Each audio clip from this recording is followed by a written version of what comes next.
All right, what's up, everyone? The red light is on. How's everyone doing this Tuesday afternoon? What date is it? August 5th. What a crazy time, guys. School's almost back. I don't know about you parents out there. School is almost back, and that's a good thing for sure. That's a good thing. All right, lot to get into. Packed show like always. Dawson will be joining us any second. Very busy. She's training, doing a lot of stuff, so we'll get into that in a second. Gillian Robertson at 2, Aysia Cortez at 2:30, and Grant Dawson around 2:45 for a Banana Blitz. So a very busy second hour. A lot to unpack in the first hour. We love that. I love when Elle and I can just chop it up for an hour.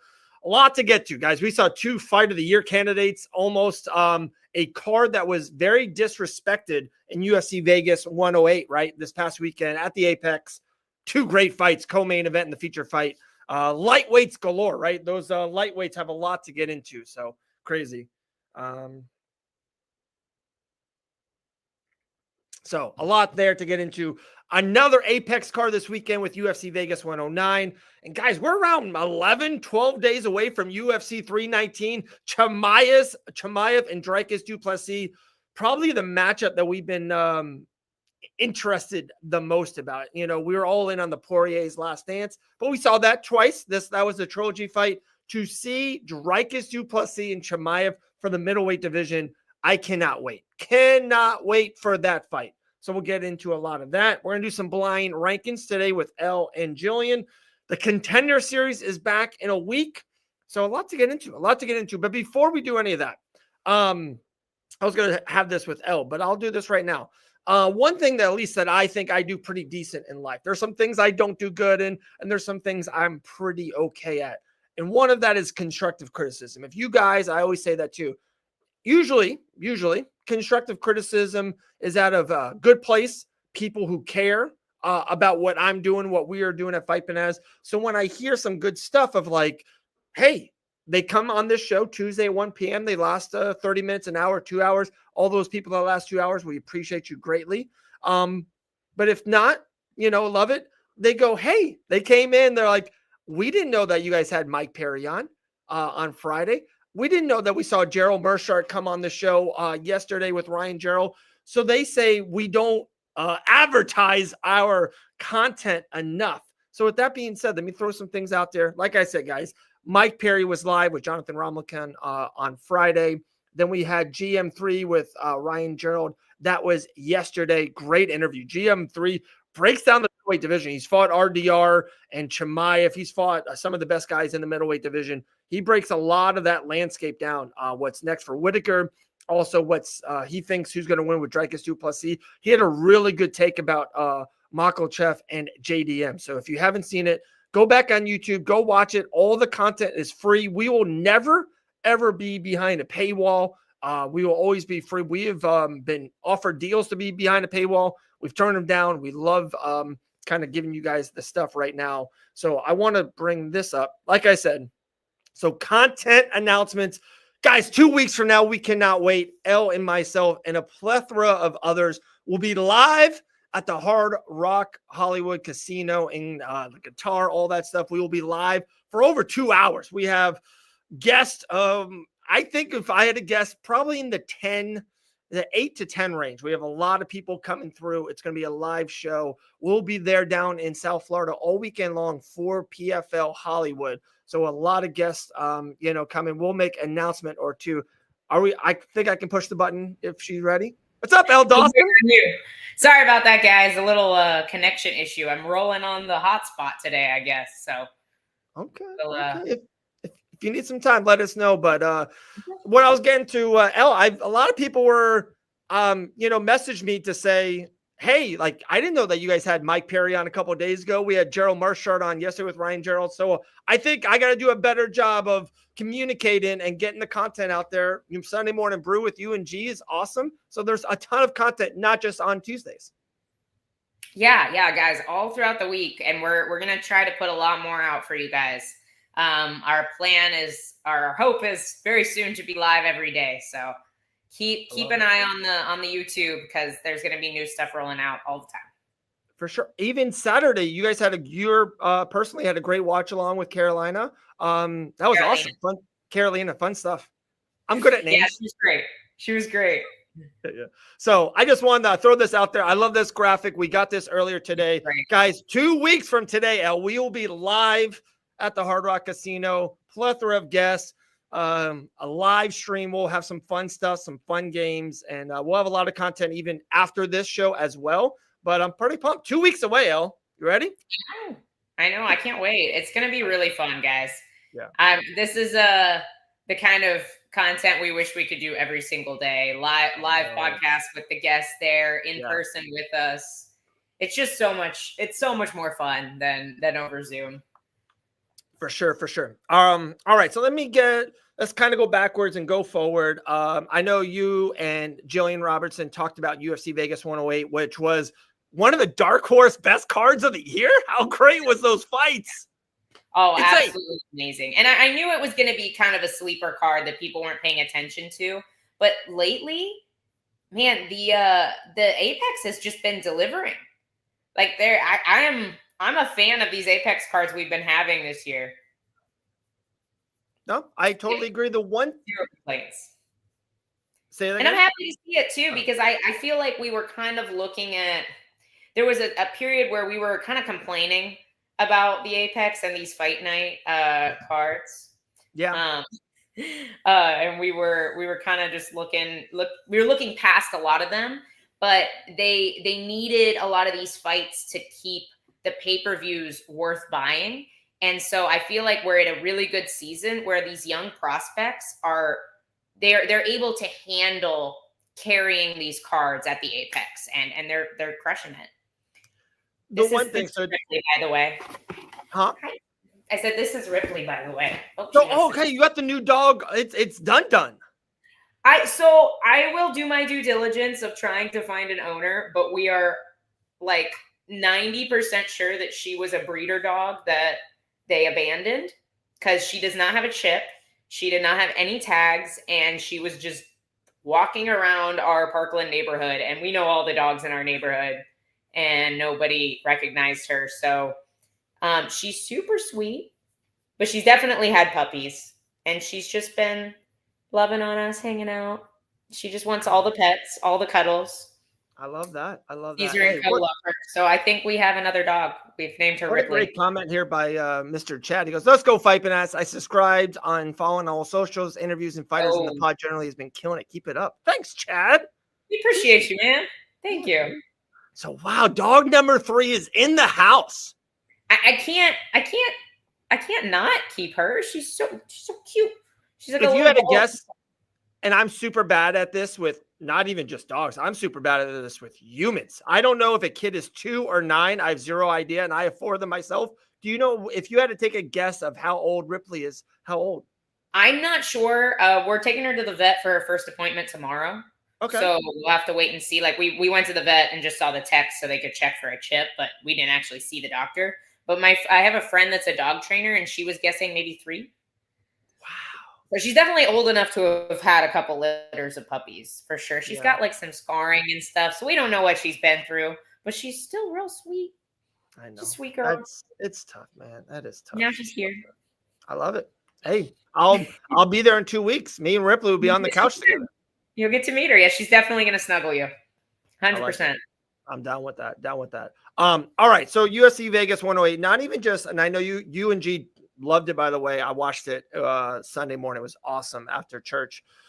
I don't want to break down the fights. You guys did it already. There's 2 things I do want to, there's an Apex thing and then 2 things about the fighters, right? So Let's start with the fighters, and then I'll go to the Apex. And we have plenty of time. I love that. I like when you and I have an hour and really just jump in and jive and go down these holes. First and foremost, Chris Duncan's next fight. We threw out a thing. I thought it was super funny. It was one of the best artworks I think we have done in a long time. I've even talked to Terrence McKinney off air about this. He is 100% down. Who is Chris Duncan's next opponent? Is it Terrence McKinney, or Terrence McKinney? This fight's got to happen now. This is got to happen. No, I agree. Like, these guys have been calling each other out for what seems like a year and a half now. They are both must-see TV. Yeah. Absolute must-see TV. I think that's clear. I saw the funniest meme based on the fights from last weekend, and it was like fighters that need security to separate them at the UFC PI, and it's Mikhail. I think you posted it as well on the Fight Bananas page. It's Mikhail and freaking Manel Kopp, who had a terrible fight. And then it's like guys who train together and live together in the dorms at ATT, and it's Chris and Mateusz. Like, I don't think Chris Duncan's ever been in a boring fight, and I could absolutely say the same for Terrence McKinney.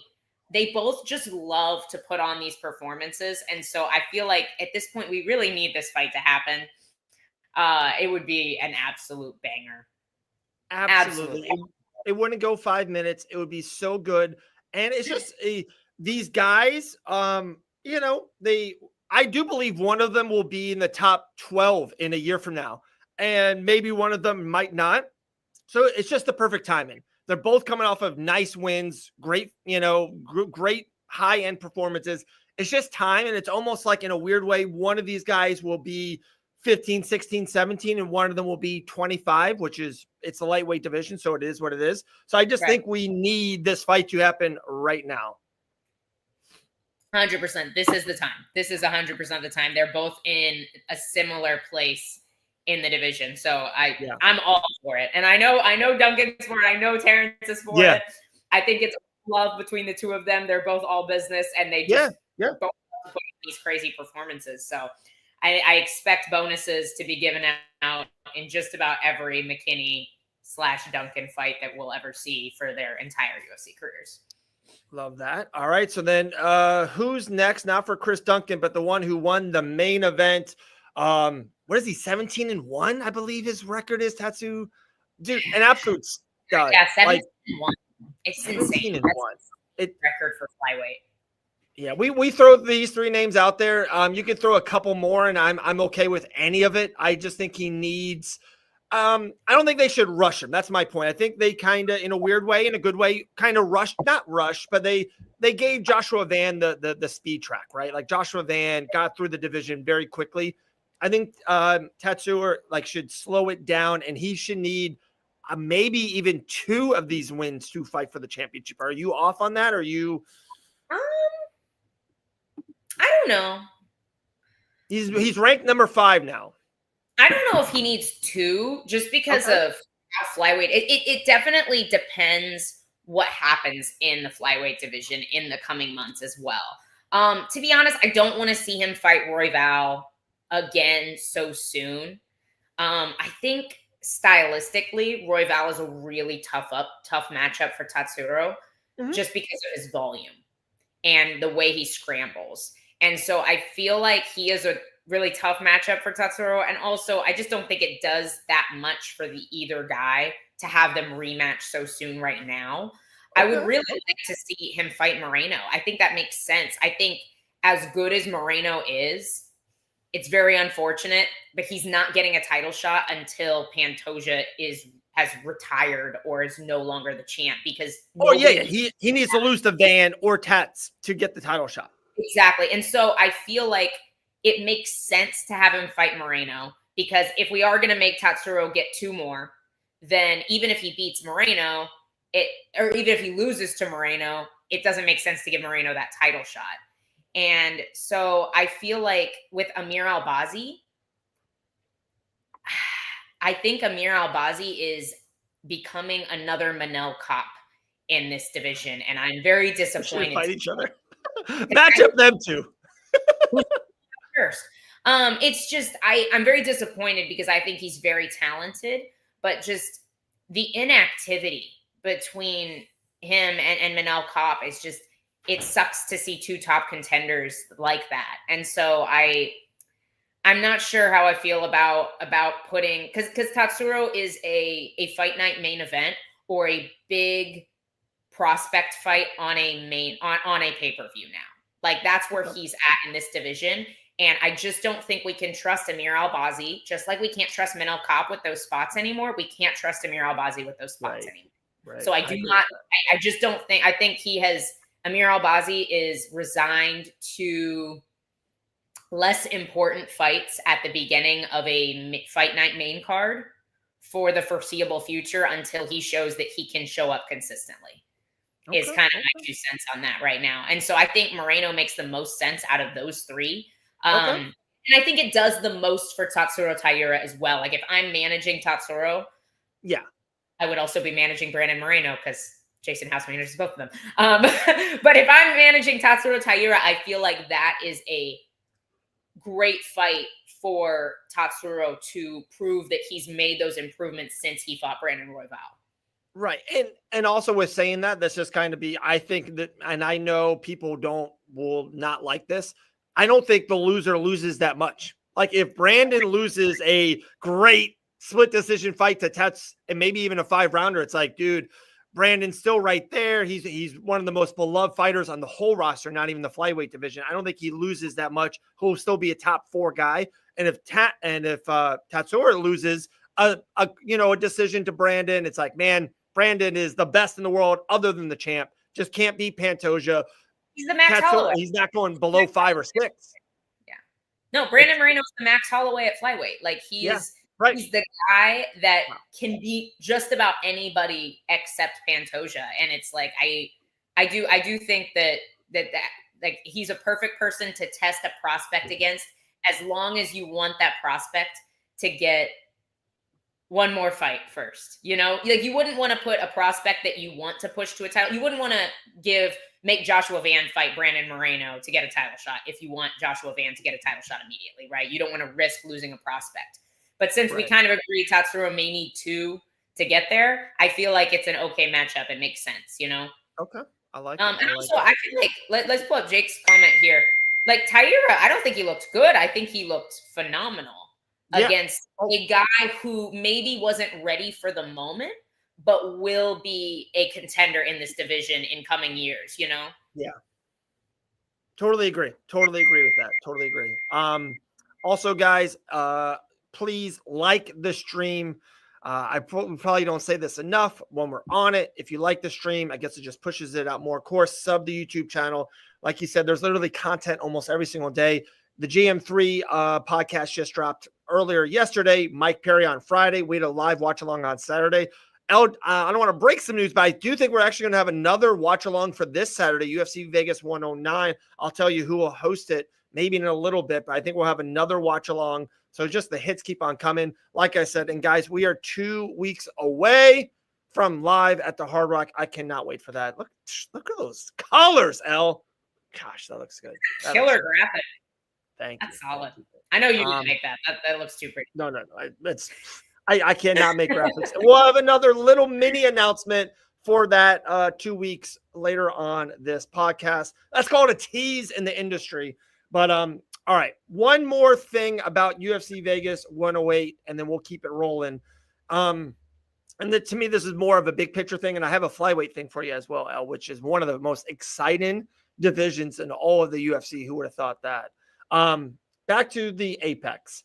The one thing if to be brutally honest, we've talked about it. I love when they're in Nashville, and I love when they're in Charlotte, North Carolina, and in Phoenix, Arizona. They get these cool cities, and the crowd goes crazy. I love it. So I'm not going to not go that route, but I'm over people talking bad or negative about the Apex, about like, oh, I wish they just wasn't there. Like, no, right. I wish there was fights there, and I was happy. I watched UFC Vegas 108, loved it. It was an incredible night. I had the best night. The one negative thing I will say is that I think the UFC is missing opportunities to make a guy like Chris Duncan more of a star, because guys, Derek Lewis got a knockout at Nashville, and it wasn't just that he won the fight. The crowd went crazy, the antics afterwards, people like Dana White was in there, all the media. And you ready for this one? And now, and I'm not trying to be negative to be positive, I saw more media content about Thad Gene and the PFL this weekend over UFC Vegas 108. Am I wrong on that? Am I off on that? I mean, I think I saw a lot of Chris Duncan content. Okay. Yeah, maybe if that fight had been in London, in the UK, yes, definitely would have gotten more. But I think you need to look back at Chris's UFC career, because I think he's only been in the Apex a couple of times. He usually is on these London cards.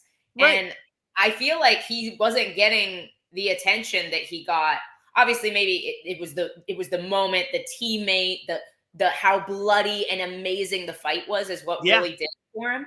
But I like, yes, if that fight had been in London, would he have got more attention? Absolutely. But did he get more attention guillotining Jordan Vucenic in the UK than he did for this performance? I don't think so. No, and I don't disagree with that point, but I disagree with, and you kind of said it a little bit. So I think you kind of agree with me, but well, a little backhand, and that's fine. If he was on the Tom Aspinall, Patty Pimblett card, and then he had this performance, because he's now, I think he's 5-1 in the UFC now. Like, it, you're on the prelims, you get a couple wins. This was his featured fight co-main event against a teammate, an absolute war. This was the moment. Like, he had to get those other wins to get this moment, and then this moment kind of faltered a little bit because, to me, it was at the apex. That's what I was trying to get at. Yes and no. But if he had been on the Tom Aspinall, Patty Pimblett card in the UK, he would have been one of, like, maybe the fourth or fifth fight on. This would have been the fourth or fifth fight on the prelims, because it would have been a pay-per-view, and they would have loaded it with a bunch, or maybe it would have been like right at the end of the prelims. I still don't think it would have gotten me, like, it might have gotten a similar amount of attention, or maybe a little bit more. But I think you have to remember, they wouldn't have been co-main event on that card. So they wouldn't have been as high up on the card. I don't think they would have, like, drawn as many maybe eyes to the fight, because a lot of people don't watch the prelims. There are fighters that don't watch the prelims, which blows my mind. But so a lot of people might have missed that fight that tuned in because it was almost the main event, Yeah. All right. I'm going to try to make you big. How do I switch that? I don't know. No. I've never seen these buttons before. Oh yeah, I'm figuring stuff out. I want to make you big, L, and me small. How do I do that? Try switch. How do we? Wait, picture and picture layout. Oh no, that's not it. We're having fun. How do I undo it? Let me fix it here. If not, oh, here we go. That's better. I think I got it. Yeah, I'll take that. You're bigger, right? Okay. Well, that's cool. Yeah, man, you're a little blurry right now. I was trying. I was going to do. I look clear on my computer. I think it's your connection. I'm blaming you. No, I've actually got a great connection. You know what I did today? I'm so proud of myself. I've been wanting to do this for 3 years. You ready? Did you Ethernet your computer? What'd you say? No. No. I don't know what that is. On my computer, because this is the Fight Bananas computer, I've had literally 200 episodes like downloaded on my computer. So I went to my computer. I was like almost full, like 97% capacity. I'm like, what does that mean? So like, they're like, hey, you need to clean some of these MP4s out. 2 hours of this show I would download and all that. Yeah, I'm telling you. I am blurry. It must be my connection then. Sorry. I'm literally on my phone hotspot because my Wi-Fi just will not connect. You want to try it again and come back, or do you want me to duck out and try and come back on? Yeah, try that. Okay. I'll hold the fort for a minute. Hold it. Okay, I'll be back. Later, Ripley. All right. I'll hold down the fort, guys. What's up? All right. I was going to do blind resume with L. Dawson about flyweight, so I'm going to kind of try to surprise her on that one. Like I said, guys, 2 weeks away. I'll keep on showing this awesome graphic. We're so pumped. We're going to have, like I said, anywhere up to 10 to 12 people live. A lot of people are going to be doing games with people. We're going to be doing food stuff with people. A lot of stuff live, multiple hour show, and then also a lot of content, on our socials during the live. We have a couple people flying in for it. Cannot wait, guys. 2 weeks away from that. Next week, more content stuff. Next week, I will be live in Charlotte, North Carolina for the PFL. So we'll be doing a lot of content there.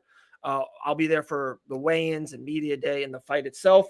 And then 2 weeks from now, I will be at Jake Paul's at MVP Promotions on this Friday and Saturday, back-to-back events in Orlando, Florida, be covering some boxing. So I'll be doing that 2 weeks from now. So a lot of fun stuff. Also, we'll be covering, of course, PFL in Hollywood with our live show, Dalton Rasta versus Fabian Edwards for the championship, and covering everything that we can do. So, but let's give PFL a little shout out. I didn't have a picture ready for it, but Thad Jean won the welterweight championship. Great fight. How crazy. He was a backup to the world tournament. I heard he's number 9. It's an 8-man tournament, 8-4-2-1. He was number 9. There was one Megaman Umalatov missed weight And he got into the tournament that way with a weight issue. Not even win one fight, two fights. He wins all three, is the world champion, $500,000. And not even that. He's just, you're a mainstay now. You know, he's got a big fight. They said one of his big fights, the next fight for him is a really big high-level fight, probably in Abu Dhabi, October 4th, I heard. So a lot of good stuff for Thad Jean. Shout out to him. He's been great to us at Fight Bananas. We'll talk to him maybe live at the Hard Rock, if not sooner. So that's that. Let me do another one for you guys before L comes back on.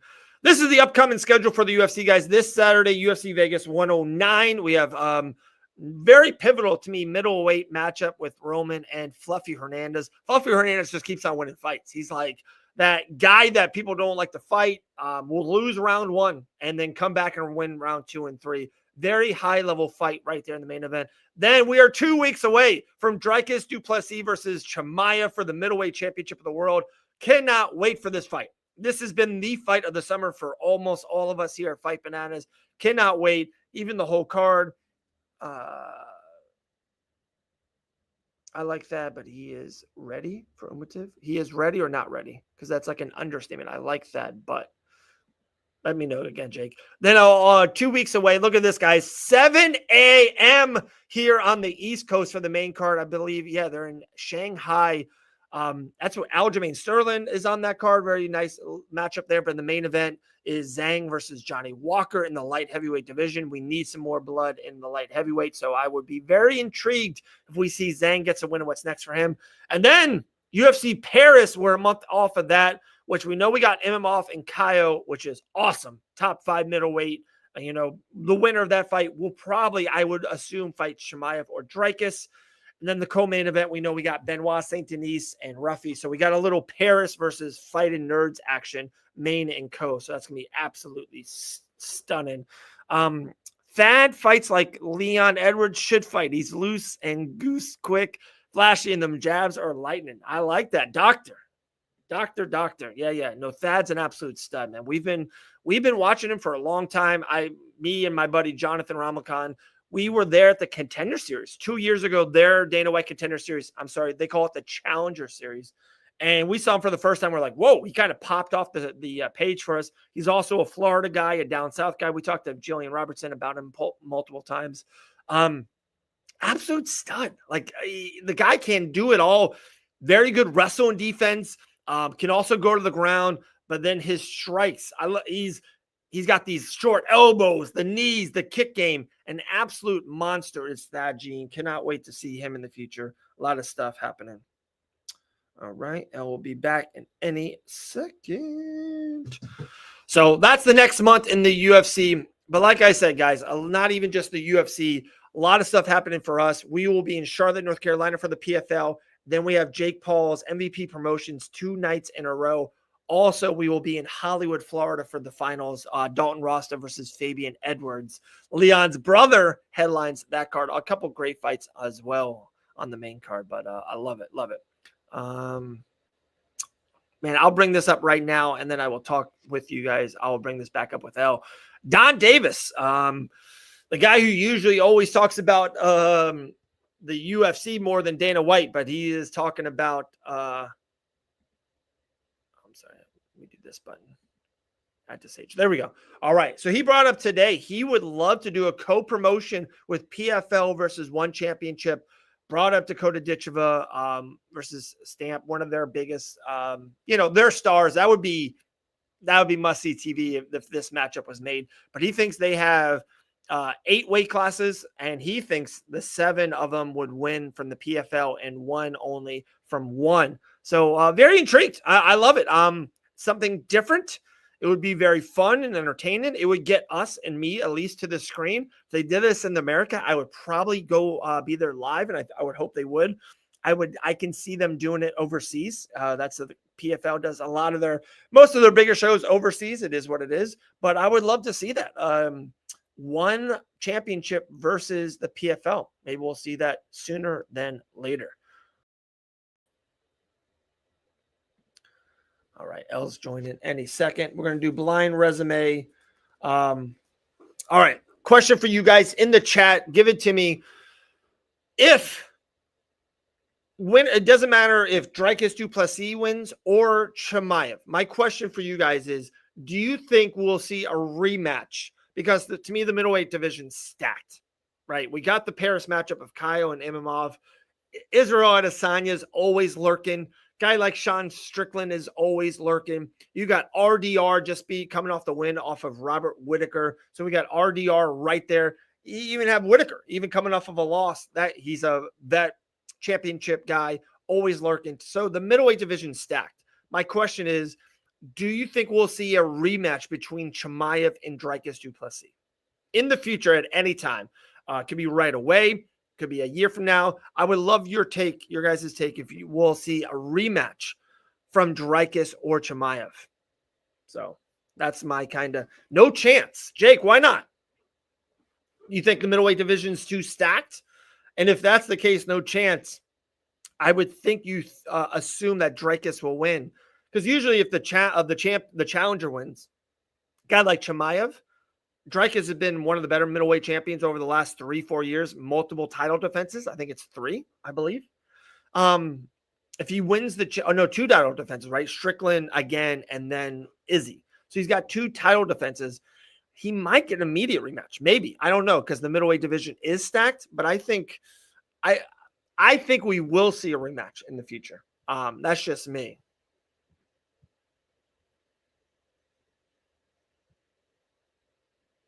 Yeah, I'm looking at it because Imamov and Kaio, I think the winner of that does get the world championship match next. It could be a weird thing if, all right, let's see. If DDP wins, probably. If Chimaev wins, probably not, because he will only defend the belt every 18 months. That's a good point. Very good point there, Doctor. Very good point.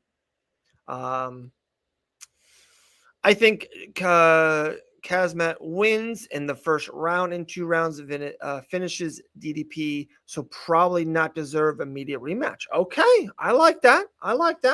So we're thinking we have 3 no's. Okay.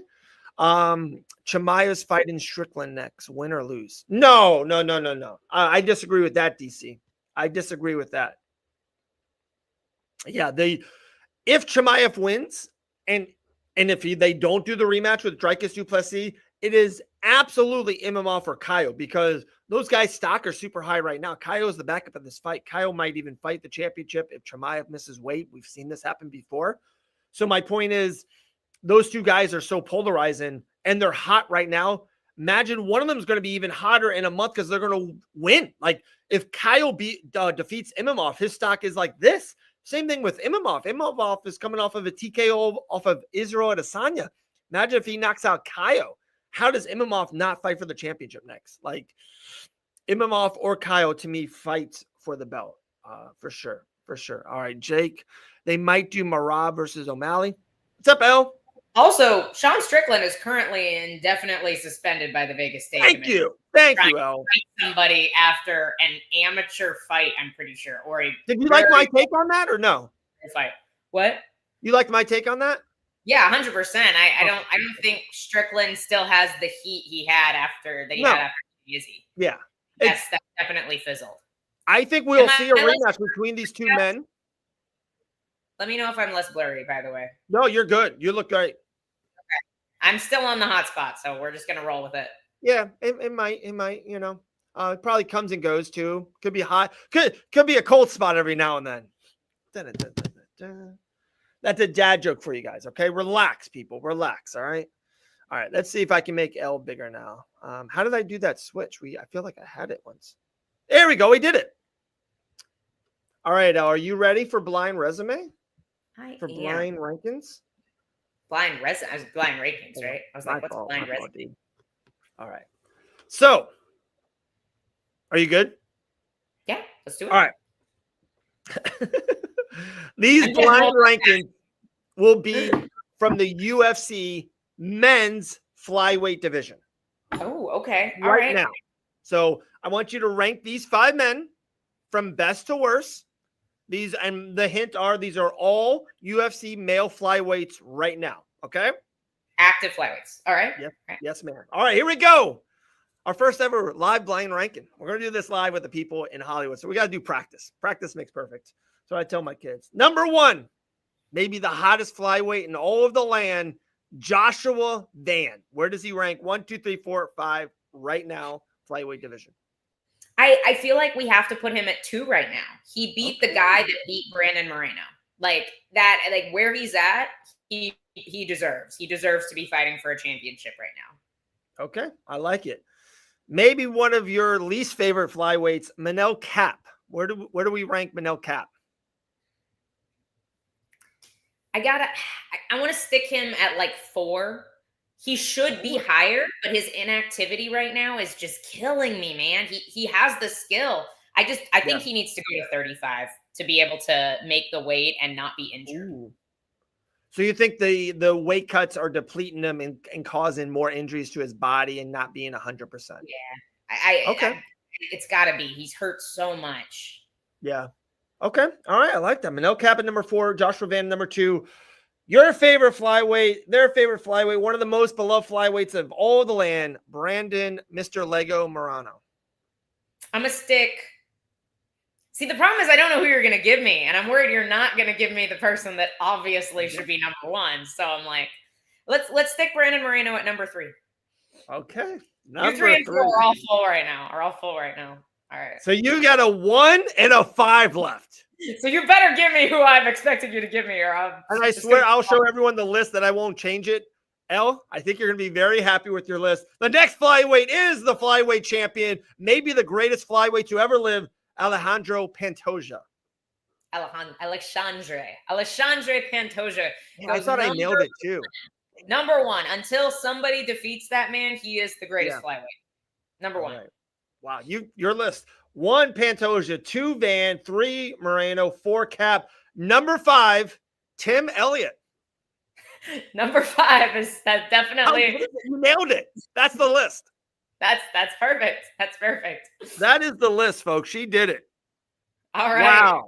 You did. It was a bit of a softball one for a blind ranking, so I appreciate that. This is my first blind rankings I've ever done. I know. I wanted to come through pretty good for the peeps, so I had to put Pantoja in. I could have, dude. Some people do that just like the gotcha thing. I just don't like that. I think you did it correctly, and I think you deserve the credit of a good list when you did it correctly.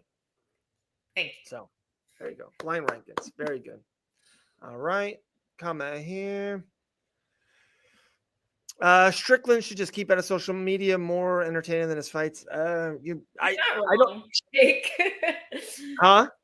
I said you're not wrong, Jake. He's really not wrong on that one. It's a pretty good comment, dude. Doctor's coming in through. Kape deserves nothing.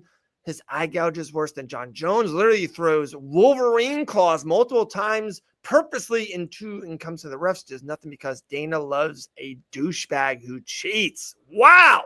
Wrong words from the urologist in the comments. Coming in hot, doctor. Wrong cop hate. Whoa, hot. All right, we got G coming in around 15 minutes. I don't know if you saw this when I was talking about this live. Don Davis made a major post and saying, what do you think about having a PFL versus one championship kind of co-promotion? Why is this the cover though? Why do we have the flyweight versus the atomweight on the cover? Or we just did it? Okay. I thought this was like a proposed fight and I was very confused. This is what Don Davis said. So maybe he doesn't know weight classes. That can be very true. I wouldn't be surprised. Yeah. Stamp Vertex probably isn't a real atom weight because one does give you a 10-pound allowance. Yeah, so she's a straw weight. Yeah, but she's still way too small to fight Dakota. I know, but the fight that makes sense is Xiaonan. If they're going to have a one champion come over to fight Dakota, it should be Xiaonan because she's well-rounded. She's got power. She has knockouts. Stamp Vertex has way too many asterisks. She's a huge star, but she has way too many asterisks by her name. One has, I think, protected her a lot. They do all these special rules bouts to keep her safe from people that are tough fights for her. They did this to the French kickboxing champion that they had, who I do think would have beat her. They like put different, she kind of came out after as she was leaving one with some of the issues she had with the promotion. And I believe one of them was that they made a change to her contract that said that if she didn't finish Stamp, like if there wasn't a finish in the fight, that it would be a draw. It would be a no contest and it wouldn't count as a win. And I think they did that because she's not a big finisher and they did expect her to win. And so, no, Stamp is the atomweight champion. So she's a 115er, if anything. She's definitely not a 125er. Sorry, I'm responding to a comment you guys can't see. But Xiaonan, that's not how I say her name. I'm mixing her up with Xiaonan Yan. Whoever the strawweight champion is, she's the one who's weighing in at 125. It starts with an X. I'm definitely mixing her up with Xiaonan. That's not her name, but it's close to that. It's very similar to that. Don Davis probably saw a female and was like, "Oh, versus Dakota." You know, and she's a superstar. She's super famous. She's literally, her family is the Fairtex family. Come on, like obviously, like the brand Fairtex, like that's her family. She's literally the princess of Muay Thai. Wow. So like obviously she's a superstar, but that fight, like Dakota would annihilate her. Stamp is close to my size. Like it doesn't make any sense at all. And honestly, sure. We have two promotions that are struggling financially.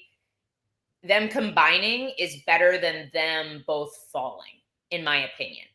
I would honestly like to see anybody that's not, I'm sorry if this is coming on strong here. I would like to see anybody besides Shatri in charge of the talent that is on One Championships roster. I'm so disappointed. Thank you. Chong. I'm probably mispronouncing that, but that is her name. Not Shannon. It's Chong. Thank you, Jake. If I'm like, thank you, Jake. I appreciate you. I need to brush up on my Chinese, but or lack thereof. I feel like there's just a hugely talented roster in Asia that's been mismanaged for years, and that's why we've seen people leave One Championship on such bad terms or come out and like Gary Tonin came out and said he wanted to spill a bunch of beans about One. Oh my God, brain fart on his name. Sage Northcutt came out and said he was really unhappy with them. And then all of a sudden these guys have to be really quiet and they can't talk about it. The same thing happened to the French girl that was supposed to fight Stamp Fairtex. And then there were these changes to her contract last minute and she kind of disappeared. Like, I just feel like it's not being run like a professional promotion the way the UFC is, which is such a shame because the talent that they have, Danielle Kelly was like their golden child. She's gone. Yeah, Mikey Mizuguchi, they loved him. He left. So there have to be reasons why their superstars are unhappy with them. And that for the talent and the product that they have, it should be managed so much better. I would like to see them in a real commission where their weight classes actually matter and count instead of looking like catch weights. That way you can do crossover fights like that, or they could leave and go to another promotion and still be a big superstar, but they're made up. Like, can Elle get a hamster wheel to her to up her internet speed? Oh, sorry, I'm doing my best here, buddy. I'm doing my best, and I'm on a rant too, so you're just gonna have to deal with my. I know it's so good. I was gonna stop you 4 times, but the content is so good. I can't even see you. You look like a Lego person right now. No, or someone from Minecraft. So I hate that. Yeah. I'm sorry. I'm so sorry for the connection. But I hope you can at least hear me. But as for what they have and like with the Little Gloves Muay Thai and how entertaining their product is, I just wish it was managed better and more fairly to the athletes on the roster. So honestly, if PFL absorbed One, I'd kind of be cool with that. That'd be dope. So 98% of the things you did say, Elle, I agree with. That I don't. But I don't want the PFL to have any more. I actually want the PFL to some stuff like PFL Africa and MENA. Why can't you just have one solid organization? You can travel to Africa. You can Let's give John a year. I have high hopes for this new CEO who hasn't even been implemented yet. And the staff and the fighters alike seem very excited about him. I know, but I don't want them to have more. Let's just have what he has. He has a lot on his plate already. To give him one championship and all those fighters, it's like that's all I was gonna say. But great rant. I would well guys, we can download this on the audio podcast version. I know you're never going to want to watch this again. That's fine. But good rant now. Good rant. Just listen to my rant. If you can't, if I look like a Lego person, I'm so sorry. Dude, it's so funny. That was happening with me for a couple weeks. I deleted stuff on the internet. I look clean as a whistle right now. I'm so happy. Do you know what happened to our internet? We had Wi-Fi yesterday. Literally yesterday. Today, I got on the Xfinity app to check and see what's going on with our Wi-Fi. It says I do not have an internet account with them. My bill is paid. My bill is the same that it's always been. Literally says. Like, this guy's like, we are definitely the second best show on the internet. I'm so sorry, guys. I'm so sorry. I literally is like, oh no, your account doesn't exist anymore. You're fine. You're like, amazing. how? How does that even happen? I just had it yesterday. You did so good on the blind rankings too. So good. Like that is. You can't even cut a reel of it because I'm gonna look like this. You'll just have to like use my voice. And yeah. I can do like I'll put Joshua Van there and with a big number one. Yeah, a lot of editing. Might take me 2 hours to make it decent, but we'll try. We'll try. We'll try. Anybody, all right. Guys, if you in the comment section, like if y'all know how to make reels, you should DM us. Oh yeah. DM. Definitely get in. If you are good with the internet and can make some reels, DM myself, L, or Fight Bananas. We'll love to talk to you. You look just like you're on the other side of the frosted glass at the Greek restaurant. It's fine. Dude, this doctor. I love that his name is Dr. Pinar and he's a urologist. Yeah, this is a great gimmick. What a work this doctor is. These comments, I'm going to use these comments and make content out of it. He is unreal. Hey, doctor, DM us. We will hire you at Fight Bananas whenever you want. This guy is a genius, or girl. Maybe it's a girl, but absolute stud. That's not his picture. Yeah, I think the whole thing's a work. The whole thing's a gimmick. This could be a 9-year-old. I don't know. I don't know, but I like him or her. Great work. All right, G will coming on in 5 minutes, guys. The main thing, the last thing I kind of really wanted to get to, I think we did enough of Vegas and 319. I think. We are literally 1 week from today away from the Dana White Contender Series coming back. My favorite 2 hours in all of the week. I love the Contender Series. Are you excited as I am? Yeah. This last season of Tough has been really, really great. Contender Series has been really great. Contender Series is always really great. I'm very excited to have some more Tuesday night content. Is that what you asked me? Yeah. Why are you looking at me like that? Okay. No. You're amazing. No, I'm very excited. Very excited for I went into urology. My father, Steve Pinar, is a pipe fitter. Dude, this guy or girl. Doc, I'm gonna send him a link, dude. I'm sorry. We're gonna work on the show. Contender Series. I'm very excited for Contender Series. I just hope we don't sign too many guys. There's already too many guys. I hope there are 0 lightweight fights. We don't need any more lightweights. Yeah, it's crazy. Dude, what a good week. What a weekend for the lightweights. Chris Duncan and Esteban. Like those guys, they could even match them two together. Who knows? I wish I would see the Duncan and McKinney fight, but how about Esteban versus Duncan? Give it to me. I that was my second choice. If they don't do Terrence and him, they should do Esteban Robovic. Take my money. Take my money. Dude, these Argentinian fighters impress me so much. Yeah. Good guys. I just feel like they remind me a lot of like what we love in like Hawaiian and Polynesian fighters. Just this precious forward heavy pressure, absolute disregard for their own well-being, willing to be in the firefight, willing to fight in the pocket, insane chins. Like, I just love it. I'm loving everything I'm seeing out of Francisco Prado, Kevin Lejos, and Esteban Robovic right now. I want some more Argentinians. And we can't forget the OG, Santiago Ponzinibbio, who has made an entire career off that style. I know he's older and not fighting as often now, but like that was his whole career, was just forward pressure, heavy hands, and a solid chin. I hate to say it, COVID really stalled him. Before COVID, he was like the dark horse of the division. Like he was so good. Ponzinibbio. Ponzinibbio? Ponzinibbio? Ponzinibbio. Yeah. I don't know. Also on UFC, so that the Contender Series, I think we're going to try to do some extra content for that, guys. Don't lock me down on it yet. Tuesday nights, we're starting the family, the Van Alkens, we're starting up soccer very soon. So like Tuesday night might become a soccer night for us, but I might do maybe maybe us together, maybe myself, maybe we'll take weeks on, weeks off. I would love to do a little like post show on the Contender Series, talk about what we saw. Yeah. And also, like you said, I would love to be, hey, we're Dana White for the night. Who would we give contracts to? Who do we agree with or disagree with? Because I do agree with you, El. A couple years ago, they went too far the other way.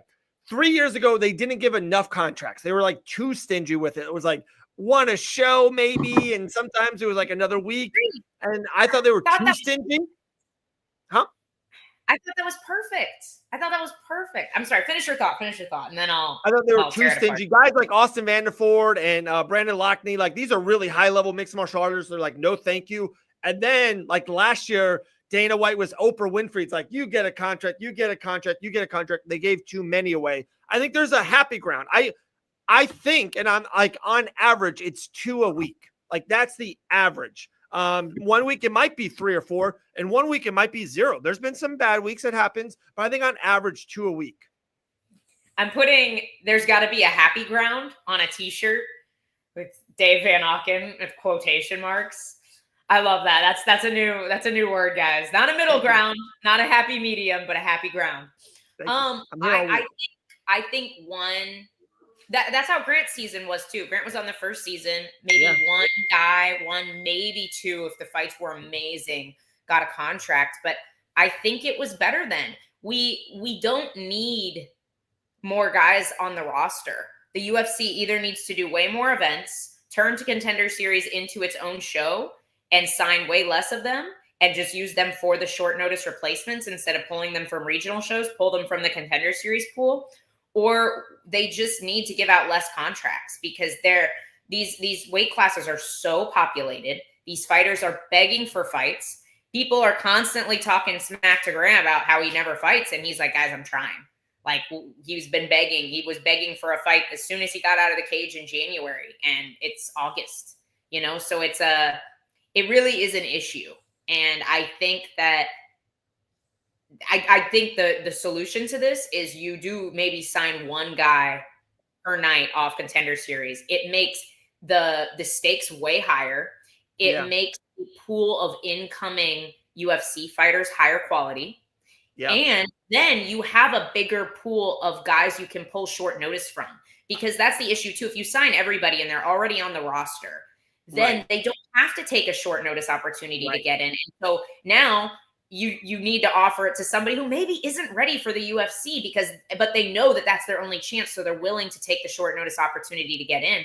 While if you had some guys who are like right there and they weren't quite signed yet, it's like, all right, you didn't make it in on Contender Series, but we were impressed enough with you that we're going to give you the short notice opportunity, and they're not already on the roster. So they're more incentivized to actually say yes. So instead of us signing all the Contender Series losers for the short notice opportunities, you get some of the winners that maybe just didn't get a contract that night. I think that's the solution. I think 1, maybe 2 a night is plenty. That's a great point from Mel Dawson. Someone who was skipped the Contender Series era because she was an Ultimate Fighter, kind of got into the UFC and been there ever since. Flying up the strawweight rankings every week. I feel like she's going up and up and up. Even when she doesn't fight, she goes up the rankings. Your Savage, our Savage, the Savage, Gillian Robertson. I was getting in when the Contender Series was good. I'm like season 1, season 2. I'm like, so good. Those were the ones that like the real stars were coming out of, the real like top 15ers you were seeing come out of it. Now they just sign everybody. I hate it. I love it. We totally agree. We totally agree. We were just talking about that.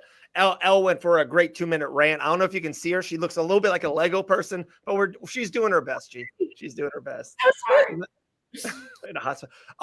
Do you have your new thing? I think Gillian would absolutely love to see the new edition. Oh yeah, I have a surprise for you. So yesterday, I was driving out of my neighborhood. I don't want to wake her up. I think she's sleeping. And I drove by this girl just wandering around my neighborhood.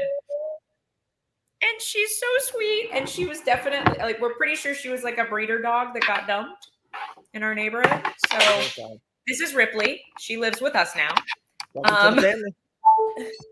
I can't possibly send her anywhere else. No, you have to keep her. Oh, that's amazing. She's freaking sweet. So yeah, that's that. We are now a 3-dog household, apparently. Oh, that's awesome. Congrats. Thanks. I look at G smile. That's almost just worth it. Just that. I knew she would love it. It kind of reminds me of your dog, your old dog. I know. I'm like, I've been dying, like, since obviously, like, I had a pit bull for 10 years, and then now I've went to 2 Chihuahuas. I'm like, I just miss that big dog energy. I'm like, I need a big dog. I'm like, but I'm stuck in an apartment in Miami. So I'm waiting till I get out of here, until I do have a house, have a yard, have something like that. But I'm waiting to be a 3-dog house. See, you need to just come visit us more, and you'll get all the bully love. All the bully exactly. Love. Oh, SG. I was not ready to keep this dog. I told Grant I found this dog. I took her to the vet. We checked for chips. No chip. I called Grant. He's like, well, yeah, bring her home. We're keeping her, right? Like, this was not my decision. 100%. The second Grant saw this dog, he named her and was like, she's mine. Like, that is my dog. We're not like, I don't need to post pictures, try to find her owner. That's my dog now. So Grant was 100% on board. 100%. He's a good man. Keep that guy. Grant's a good man. All right, Sean, it's so funny. She is part of I always have notes. Always. Elle knows this. I have like 400 papers here. G was here just a month ago. I have these stack of papers. I never throw them out. And the person that you wrote, Sean, is a part of my thing. So let me put this up first. They go, if Angela Hill wins her next fight, would G fight down to choke her out? So that's G. That's ask Sean's question. And then I have another Angela Hill thing for you. 100%. If she does, like, I think if she does, I want to say Lucinda's ranked over me right now. So I'm like, if she does win, she probably will get a spot over me. And I'm like, I'm willing to fight anybody who's above me at this point. So I'm like, if she's ranked above me, then it's 1000% yes. And I'm like, I know she's tinier. She doesn't have as much of a cut as I do. So I can probably make that turnaround a little bit quicker. Okay. With that being said, and I just like to be like this. We don't want to be negative anyone. You know, we have our favorites, that's for sure. But I don't want to be negative towards Angie Hill, but I just will say this. Did you see her comments that she said? I'm just saying what she said. She said if she gets a finish in this fight, she thinks she should fight for the world championship next. Did you guys see that? I did not. Yeah, I did see that. And I think it's a little bit hard to say with a losing record in the UFC currently. Okay, there we go. That's all. Angela Hill is literally off the show now for the next 15 minutes. But I saw that and I was like, definitely had to bring that up to you, G. And then we had the great Sean Sterling asked that. So there we go. All right. UFC Vegas 108. Again, we saw it on Sunday. You guys absolutely killed the show. Sunday Morning Brew. The best thing on Fight Bananas. Way better than this show. But G, it's been a couple of days. Anything else the thing that I brought up, and I would love your take on it, and it looks like you guys didn't talk about it, was I'm not anti-Apex. I'm really not. I think I love it when it's in Nashville or Charlotte. These cities are awesome. Austin, Texas is great for fight nights. I think we should have a lot more of that. My only negative about the Apex is that I believe that if Chris Duncan was on a London card, a fight night, or in Nashville, he would have got more from that amazing performance, the co-main event, the bonus win. I think the crowd would be into it. More of a moment would have happened. Do you disagree with that or maybe agree? Well, I am boldly, proudly anti-Apex. Right. Like, I absolutely hate fighting in the Apex because of that reason. I'm like, I love the energy in the crowd. I love having the fans there. I know they have the new Apex. I guess I didn't really get a good look around or view on the, I don't know. You can't really see a lot still. They're mostly just showing the cage. They said that it's supposed to be bigger. I'm assuming more seating there, but it's still it's not 10,000 plus people. There's not a roaring crowd. It's completely different when you're walking into, a stadium. For sure. With that being said, UFC Vegas 109s this weekend. Love the main event. There's also a couple of dark horse bangers on it as well, just like how there was last week. But give me Fluffy Hernandez and Roman any show. I'll take that fight. Middleweight division, which is stacked, by the way. We'll kind of hit on that. And we're around 12 days away from UFC 319 with Chimaev and Dricus du Plessis. What's your take on, Fluffy versus Roman? So I'm like, originally on Sunday, I said I was definitely going with Fluffy. But me and Dean talked about it a little bit, and he's got me torn. He brought up Roman Dolidze's bottom game, which I guess I never really admired so much. I went back, watched a little bit of it against like Jack Hermanson, against Phil Hawes. Just phenomenal work, just transitioning from submission to submission, always a threat. Even just his strikes off his back. He's got a great bottom game, which that's where I don't know if Anthony Hernandez, A, can handle that. B, so much of his game is based off of people working to get up, constantly trying to get up, trying to get up, trying to get up. This is now somebody who's not going to be trying to get up as much and is going to be willing to play with you on the bottom. And Roman has like unreal kind of power on the feet too. I'm kind of siding Roman a little bit, but I don't know. I'm torn on this one now. Okay. I got Fluffy Hernandez. When the fight gets announced, I kind of check it out, look at their past stuff, maybe watch a fight or two when it gets like right announced. I kind of have that in my head. And then when fight week comes, maybe stuff will change my mind or whatever. I was on Fluffy Hernandez when I saw the fight announcement, on him right now. On, of course, weight cuts and stuff like that kind of might change my mind, but I just like the momentum of Fluffy Hernandez is on fire. I love it. I just love how he fights, the pressure. 5 rounds is right up his alley. I love Fluffy Hernandez in this spot. I think I'm still with you, Dave. Fluffy's got a heck of a chin. He doesn't have to put a ton of weight, but his style, usually a style like Fluffy's, you would want to be the bigger fighter. But he's never struggled with a guy like Michel Pereira, who's massive for the weight class. Brendan Allen too. Yeah, like he just his style he's very clear. He's clearly very strong. I think Dolidze has to finish this fight to win. In my opinion, I just can't see him not getting exhausted trying to keep pace. Oh, you lost me? No, I think you lost Dave. Oh, I still got you. Yeah. Oh, okay. All right. But where was I at? She was going to be by herself. She was going to hate this. She was going to peace out. I just grab my dogs, just sit here.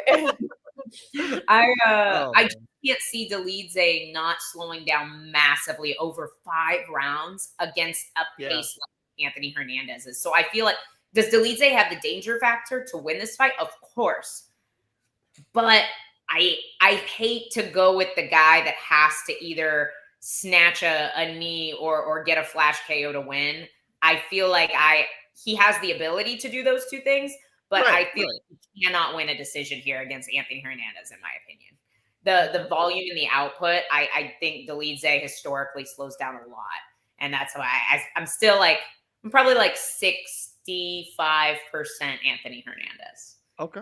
I like it. 35%, yes, Dolidze could totally catch him with something, One good comment and then a question we'll ask that for G. They go, the doctor's been amazing all day, G. I don't know if you watched it before you came on. This guy's been absolutely stunning with his comments, but he goes, I missed the crowd, but I love how you can hear the hits of the Apex.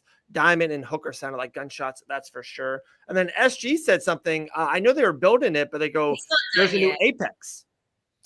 Yeah, I believe so. I believe in the last card, that was the first, they made comments about something about the new Apex whenever they were at the beginning of the card, and they haven't had any fights in the Apex for a while now. Right. It's in the process is what it looks like. Oh. So it's not done all the way? Because this is kind of an old article, actually. Okay, so this was January. Yeah, I think it's kind of finished though. I was there in Vegas 8 months ago and they were building on it, and I saw that they were building on it. And then, G's kind of right. They kind of went away from it. It's been 4 months. They have no fights there. I think that's the new one. I do think that makes sense why they were doing the Charlotte, Nashville kind of around a lot. But I didn't realize it was done so quickly. I thought they were still kind of doing the renovations. But yeah, looks like it's Yeah, they told us whenever I fought Luana Pinheiro, so it was like November last year, that was like the last card in the old Apex until I'm assuming this was the first one. Right. Okay. Question we had the first hour. We had a lot of people in the comments talk about it. Me and Elle talked about it. G, do you think UFC 319 main event, Chimaev versus Dricus du Plessis, would you bet right now, would there be a rematch in the future, or you think this is a one fight off and they'll never fight again? What's your take on that? I think it's going to be a rematch. I don't see Drake and Hamzat just running through Dricus like he has his past, like a lot of his past opponents. I feel like it's going to be 5 rounds and we're going to want to see it again. Love that. If that fight goes 5 rounds, that could be a fight of the year contender. There's no way this fight is not. Like, even if Chimaev is, to me, super fun when he's kind of bullying the person, ground and pound and just like wrestling him and throwing him around. And I don't think there's a way that Dricus can. I don't think there's not a domination. I think there'll be rounds for Dricus and there'll be rounds for Chimaev. So if this fight does go 5, oh my goodness, sign me up. Sign me up. I have a question for you guys. So I feel like I've seen a lot of people saying this, and I think I'm on their side with this. I'm not super excited about Khamzat Chimaev as a champion because 100%. Historically he's been pretty inactive. What are you guys' thoughts on that overall? I know, I 100% agree. I'm like, billion% agree. Yeah. Horrible. I don't understand how he was able to fight once or like back to back as soon as he got in the UFC, like just killed some and then disappeared forever. Yeah. Billion% agree. Billion% agree. All right. We'll do something fun. And then I'm going to do, if you're cool with it, G, we're going to do blind rankings. We did this with Elle. Elle won. She literally won the blind rankings. So we'll do one with you. But I think. How do you win blind rankings? You won. You did it correctly. Fair enough. I'll take it. We're a game show here. Okay. So in 2 weeks, G, this will be live at the Hard Rock in Hollywood. We're so excited. For that, but can I push a button? Another button is, I think you know where I'm going with this. You're cool if I push this button? Yeah. Okay. So with that being said, we've been kind of saying, hey, we're going to have a lot of live guests there, anywhere between 8 to 12 people. A lot of moving parts right now, but we have a ton of people. We'll have a lot of games there, food there, all this stuff. But the first thing we can announce is Gillian Robertson will be there live at the Hard Rock with us. There we go. First one in the bank. Super excited to be there. I can't wait. It's going to be an awesome event. Yeah, I love it. I thought our card break was so much fun. It's a little bit longer than I thought that it was going to be, but I think this might be the same. We're going to try to do this in little sessions with people, but when it's a good conversation, it's hard to be like, hey, get out of here, buddy. Get out of here, buddy. But we can't wait. We're going to have some fun stuff. We even have our friend Leah's flying in. She's going to be doing a lot of stuff, a lot of games behind the scenes and a lot of stuff. So it's going to be really cool. 2 weeks away, Hard Rock, Fight Bananas live. With that being said, all right, blind rankings for Gillian. Let me see if I can do this. L, make G the bigger one. Okay, rotate us. There we go. Nice. There we go. Did it. There we go. All right. So the one hint I'll say to you, G, is that all 5 of these ladies are in the flyweight division, and they're all fighting right now. They're all fighters, good fighters. All right? Cool? Cool. All right. First one, where do you rank 1 through 5, 1 being the best, 5 being the worst? Where do you rank Erin Blanchfield? I'll put her at 3. Okay. I like that. The next one, where would you rank Macy Barber? Now we wish we saw that fight.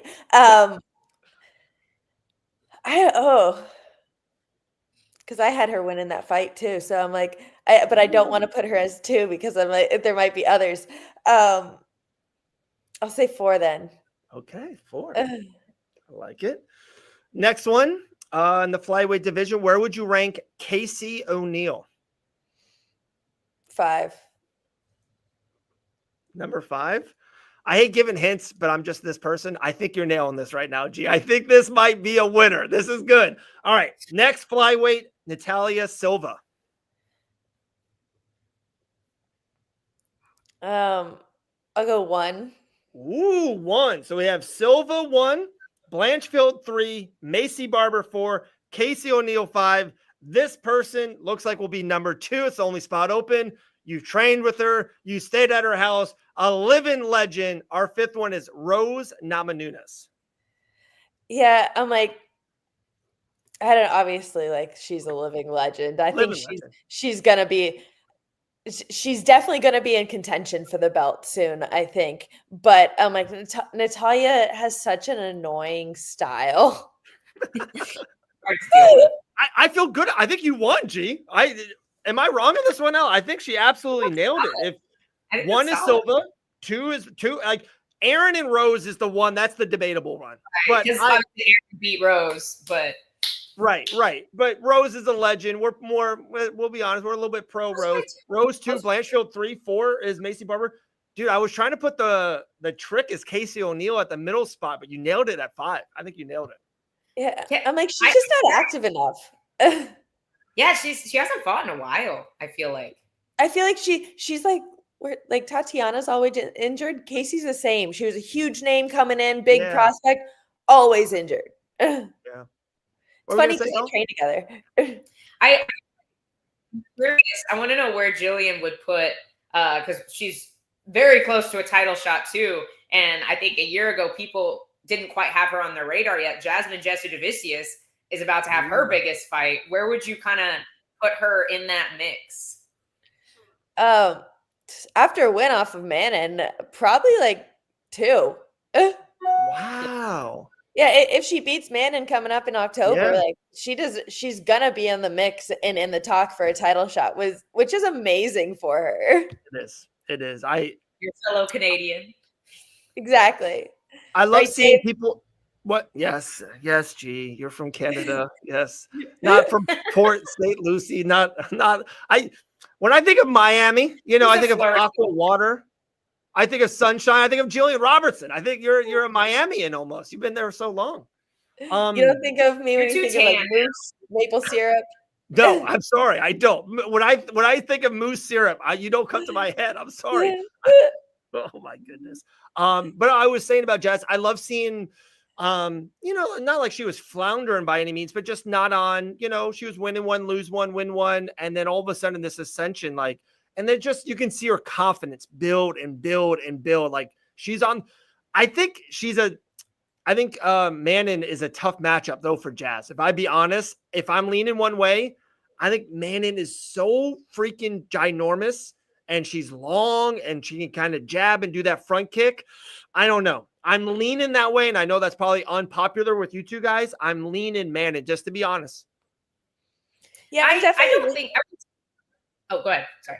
Oh, I was gonna say I'm definitely leaning Jasmine a little bit. I think that it's I don't know, obviously it's like the classic like striker versus grappler, but I think that Jasmine is a bigger girl too, and I feel like she has the capability to get the takedown and control man.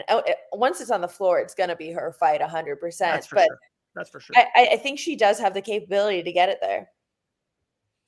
I think Jasmine has a piece of the game that a lot of good female grapplers do not, and that is the actual wrestling. Like her ability to shoot on the legs, stay on the legs, and chain wrestle on the legs. She's really good there. And for me, it's all about who can implement their game first. If Manon gets going with the Manon, I feel like now I sound like Dave. If Manon gets going with the the front kicks and keeps her range and gets that snappy jab and gets her feet going, because she does such a good job keeping the space between them. If she can implement that early in the fight, I think it's going to be hard to kill her momentum. But if Jazz starts closing the distance, lands a big overhand, gets stuck to her early, I feel like that her momentum is going to be hard to break, And it is a bigger cage too, because this is in Montreal, right? So it's not, if it was in the Apex, I would feel way, way better about Jasmine as well, just because the size of the cage is going to be a lot easier to track down Manon in a smaller cage, but the bigger cage helps Manon. Very good point. The French can't wrestle. Give me maple syrup round 2. Maple syrup queen. Is it Yeah, Vancouver? It's Vancouver. Vancouver. Somewhere in Canada. Yeah. There's a couple of spots open there. There's a featured fight open on that spot, maybe, Jillian. I don't just throwing it out there. There's a couple spots open, isn't there? Yeah, there is. Yeah. There is. If only someone would sign a contract. Wow. With you don't have to say her name if you don't want. Are you still kind of dead set on that matchup? I don't really care. Like I said, literally Anyone? 1 through 7. Yeah. Send me a contract with the name of anybody. It doesn't even have to, like, as long as it says a ranked opponent 1 through 7, just give me a date and we're good. I don't care who it is. I love that. That's why she's the savage one, guys. DDP by late finish. Then we'll see DDP versus RDR. That's been getting the most love, and I've been seeing so many pictures and memes about it. But guys, Imamov versus Kaio, that winner's next. Like, those guys are right there. And also, whoever wins that fight will get so much more buzz because they just won that fight. There's no way RDR jumps over one of those guys. 0%. It depends. It depends, Dave. It depends, who wins between DDP and Khamzat, because that DDP RDR fight, like, they want that to happen. So especially if DDP loses, we see RDR and DDP next, I think. If DDP wins, I think we could very easily see RDR and DDP. But I also think it matters how that fight goes. Imavov is a really, really talented guy, but he has definitely had some performances, Joaquin Buckley fight, that were not so fan-friendly. If he outpoints Kaio for 25 minutes and it's just kind of blah, I could definitely see them trying to push RDR into that spot just so we get the Looney Tune madness that would be DDP versus RDR. I could definitely see that, depending on how that fight goes. If somebody gets starched, I'm with you. They're next. No, I think that RDR, I don't know, he's kind of had like a little bit of stardom. Maybe it's just with the Bo Nickel win. He's had a lot of good matchups for him in the UFC, I will say. But like, yeah, he's gotten a good name behind him. And sometimes the UFC doesn't do always what's right, but does what's going to sell more. And I feel like RDR just has that momentum behind his name right now. Imagine if we get Ilya versus Patty and Dricus versus RDR, and not Ilya versus Armand. And imagine Dricus versus Imamov. Imamov is right now literally ranked number 1, coming off of a TKO from Izzy. And if he fights Kaio, who's won 7 straight fights, imagine if he beats him. I don't, and maybe I'm way off on this, and that you guys are way better and way smarter than me about stuff like this. I don't think that fight's a boring fight. Even if Imamov wins a decision, I don't think it's going to be boring by any means. I don't think so either. I'm just saying if it was, because I think Kaio will make the fight messy. Yeah. Like with his power and his pressure and his wrestling, I don't think Imavov will be able to slow the fight down like that. That's not what I'm predicting. I'm just saying if that is how it goes, right, I could see the UFC making a different decision. Like G is saying, like, they don't always do the number 1 contender. So, and also I think we are giving Imavov a lot of credit for that Izzy win. And I think a lot of people are discrediting Izzy instead of giving Imavov the credit he deserves. Oh, okay. I feel like I'm not washed, and I totally disagree with that. I think Izzy looked good until he got clipped. Like, yeah, he was winning that fight. I agree, and so I'm not on that side of the conversation, but a lot of people are, and so they're not giving Imavov the credit that he deserves, in my opinion. So I think it depends. RDR became a hero to us all when he waffled, stamped Bo nipples. Also, he got a big, beautiful Dutch lips. I'm so confused by this account.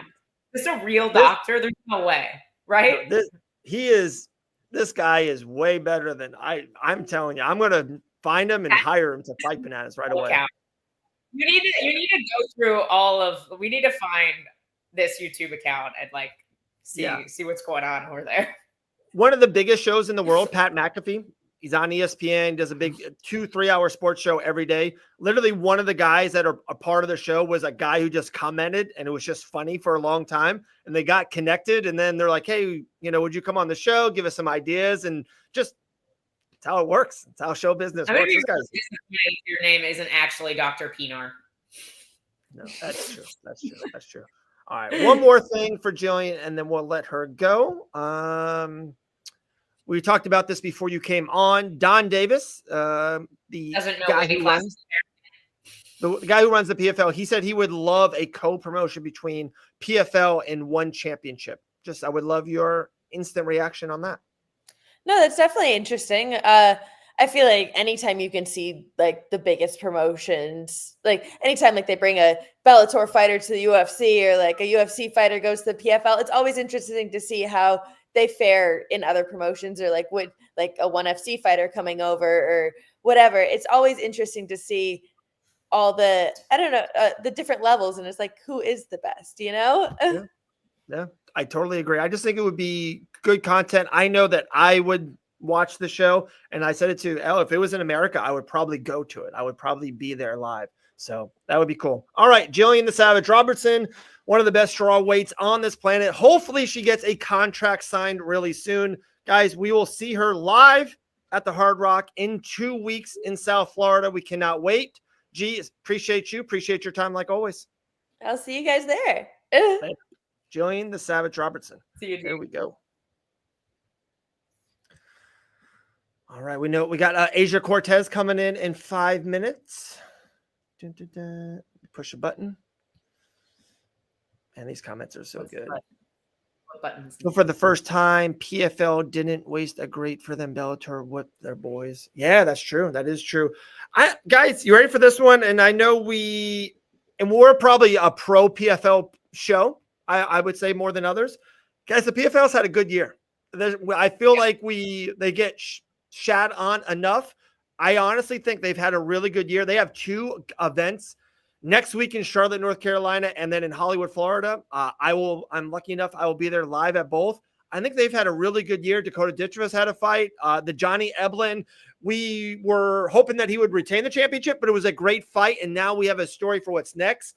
There's already rumors out there. Paul Hughes versus Nurmagomedov's already booked for October 4th, in Abu Dhabi. I feel like they got momentum. Thad Jean's on fire. I think they got a good thing going on, Elle. I agree. And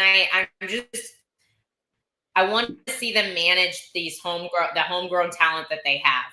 Like, I want to see what they do with Thad Jean. And I'm very hopeful that they do the right things with him and they promote him. And I can't imagine that they wouldn't. They usually do a lot with the tournament winners.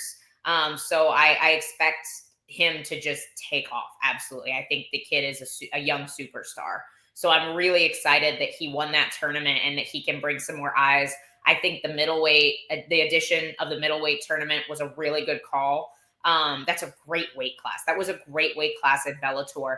And so them being able to bring that over, I feel like it's just all good things from what I'm seeing. And I also, like, people are talking about, the Bellator guys whipped up on them. Bellator was, for a very long time, you have to remember, literally right here under the UFC. Like, you had Eddie Alvarez leave Bellator, go to the UFC and become a UFC champion. Like, there was a very long historic run where Bellator really was just right underneath the UFC with level. And I do think there are remnants of that still there on that roster. I was disappointed to see Amisav Yaroslav leave that roster. Hopefully we will get to see him compete in the UFC, because I think he's one of those guys. I think Dalton Rasta is one of those guys that absolutely could compete in the UFC. Austin Vanderford left the PFL roster and is doing well in the UFC. So I really think that there is some remnants of that from the Bellator roster coming over. They do have so much talent here at middleweight right now with Fabian Edwards, Dalton Rasta in this finals. So I'm excited about it. I think it's going to be a really, really good show in Hollywood. I feel like that's such a cool venue too. If you guys haven't been to watch a fight at the Hard Rock, instead of having the whole cage surrounded, it's like the cage is on a stage and it's like bleacher style seats that go up. So you really can see very well from anywhere in the room. And Yeah. I love that venue. It's so fun to watch fights there. Yeah, for sure. And like I said, yourself and me will be there live in the building, backstage. They and I will say this, and hey, call me a homer, whatever you want. They treat the media very well. They really treat us very well. And yeah. Wow. Dalton's winning. The Edwards boys quit. I'm English. Okay. Jake. You're honest, Jake. I know. I like it. Jake giving us the gossip. All right, we got Aysia coming in a couple minutes. We have Bananas Blitz with the great Grant Dawson. Man, I haven't talked to Grant on this show. It's been like 2 weeks. We missed some Grant Dawson. In a minute. I know. I'm happy he's back. He's back. He's going to have to take Ripley's seat here in a little bit. Oof, So I saw a comment earlier, and we had such a good conversation with G. We didn't answer it. They asked, did Grant name Ripley from How to Train the Dragon? Is there a Ripley in How to Train Your Dragon? I think that's where the comment. Am I wrong on that, guys? Whoever made that comment, throw it back in there. How to Train a Dragon? Alien. I don't think there's a Ripley in that movie. I know that movie pretty well.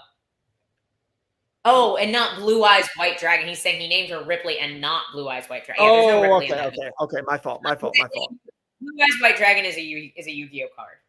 No. Hey, we're a very well-rounded nerd family, okay? We don't just like Yu-Gi-Oh. We love the alien movies. And we actually, we like the name Ripley for a girl dog. We've been like talking about that for a while because all of our dogs are named after movies or TV shows, nerd movies or TV shows that we like. Every single dog we've ever had. You say nerd? They're great TV shows. And movies. Yeah, they're great. They're like cult classics. To me, that's not. If you named a pet Happy Gilmore or Gilmore, like that's not a nerd thing. That's like that's a great movie. Yeah, classic. You see the second one? No, so we have Ko, who's named after the face stealer from Avatar: The Last Airbender. Echo, our dog that we lost to leukemia, she was named after Clone Wars. And then we have Caesar, who's from Kingdom of the Planet of the Apes. And then we have Ripley from Alien. So you guys need a geek podcast. Hey, SG, trust me when we have talked about this. Grant and I have talked about this. Coach Mike has talked about this. It might be like we might travel down to Grant in South Florida, do a geek podcast, do Banana Blitz Live, head back home. Telling you guys the future is bright. The future for Fight Bananas. We're doing some things. It's clearly named after Ripley's Believe It or Not. Have you ever been to a Ripley's Believe It or Not? No. The biggest waste of $44 you will ever spend in your life. Yeah, I'm not really big on like the wax museum things and stuff like that. It's just not my thing. Yeah, like wax statues kind of freak me out, to be completely honest. It's creepy. I'm not even joking. It's been like $44 in that, and there's just nothing to it. It's like, hey, this is the biggest human ever, and it's like a fake statue. It's like, pretty wild.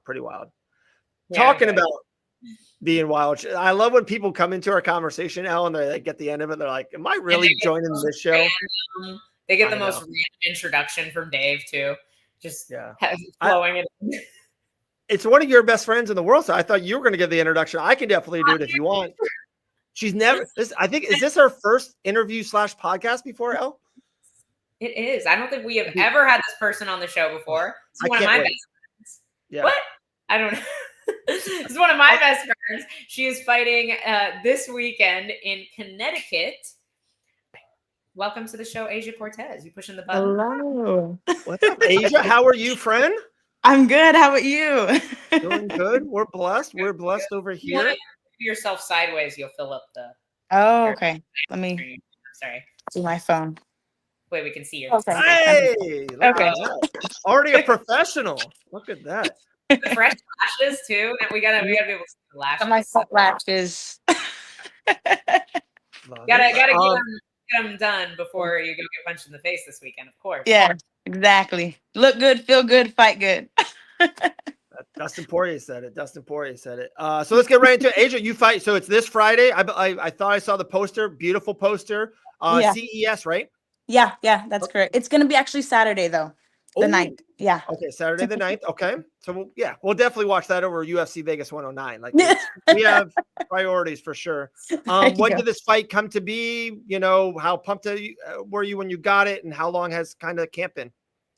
So I've actually was getting ready to fight in July. Like July 26th was when originally I was supposed to fight. But unfortunately, we weren't able to find any opponents for that promotion. And luckily, somebody that's been helping me a lot, Joe, he's been a great help trying to find opponents. And he was like, hey, there's this girl looking for a fight from CES. Like she doesn't have anybody yet. We're like, yes. Like looked her up. We're like, yes, let's do it, please. And so it's been like quite a bit of a camp, but we've been just training. We've always just training hard, and yeah. I feel like I know all the things because I see you every day. Yeah, I know. Just for the people to know like how long this like road has been for Aysia. She's one of the hardest workers in the gym. She's always in the gym consistently. And like you've been trying to get fights. It not just not just since your pro debut, but before your pro debut. I feel like it's been incredibly difficult to find fights for you. So do you feel like this is an opportunity for you to kind of get in with another show, and do you hope to continue competing on CES shows in the future? Yeah, like I think any opportunity, like a lot of the opportunities are just great opportunities just to get out there. I think right now my career is just so fresh that I think I just need to go out there, just get some fights, get my feet wet. So I think yeah, if they would have me again, I would love to. Like the more fights the better. If they just contact me again after this, I would love that, and I'd be thankful for it. But yeah, I think finding fights is really hard for some reason. I don't understand, but luckily, thank God, like we're able to get this one, and hopefully another one right after. So we'll see. And American Top Team, if someone from afar goes to your socials, right, to your IG, that's what a lot of fighters do. They're like, I know this with matchups, and sometimes you'll get a name in the hat, and then you go to the IG, sometimes the first thing, and then look down, and they see you training with one of the best, if not the best female on this planet right now, Dakota Ditchva. They see you training with one of the greatest grapplers, the ruthless one, Elle Dawson, and see everyone at ATT. Like, do you think that is almost a detriment of you getting some of these fights, maybe not on the biggest stage yet? Or do you think some people are just not wanting to sign that dotted line for another reason?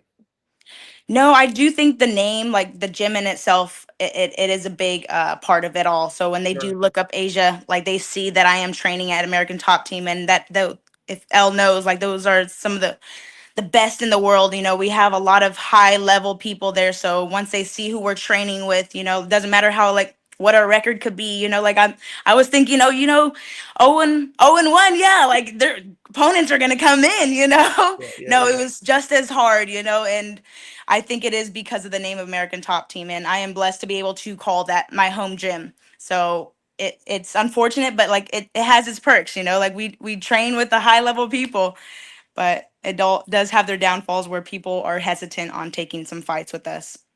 Right.